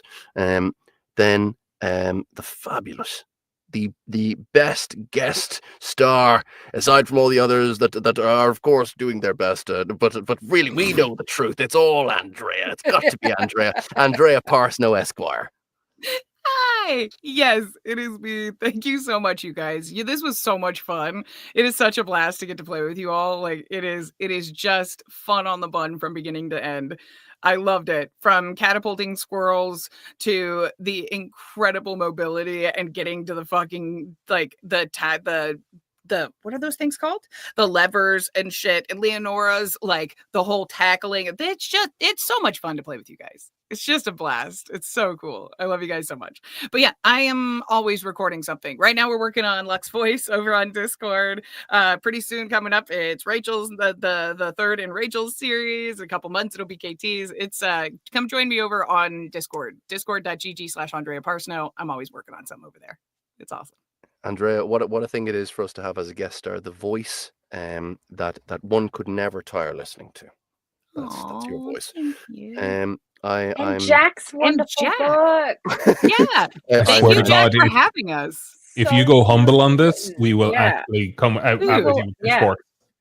Well, this was incredible. You talk about my voices. Can we just take a minute to acknowledge the insanity of how good that was? Dude, it was a fucking treat. World he's created. Like, it's awesome. Amazing. This is brilliant from beginning to end. Thank you, my friends. Well, you're too kind. I am Jack Fields. I write the Walking Shadow trilogy. Book 2's audiobook is dropping on April 14th, narrated by Tess Irondale and Neil Helligers. I was so lucky to land those two performers. They are at the top of their game and still somehow climbing to new echelons of skill. They breathe life into my mere words. They breathe that animosity, that fabulousness, that animation. So yes, I'm really excited for book 2 to drop on April 14th, but book 3 is also in edits. And I'm very excited to get the trilogy out there into the world to see what people make of Hughes and Kate's story as it reaches its apex. My friends, thank you so much for tuning in today. Thank you to Geneva Agnos for, as usual, being a technical wizard. Thank you to Legion, and thank you to you, the wonderful audience. And once more, thank you to the players. Thank you. Talk soon, everyone. Will we do our little wave, our little queenly wave farewell? Oh yeah. Oh, yeah. Farewell. Bye. Thank you for tuning in. Bye.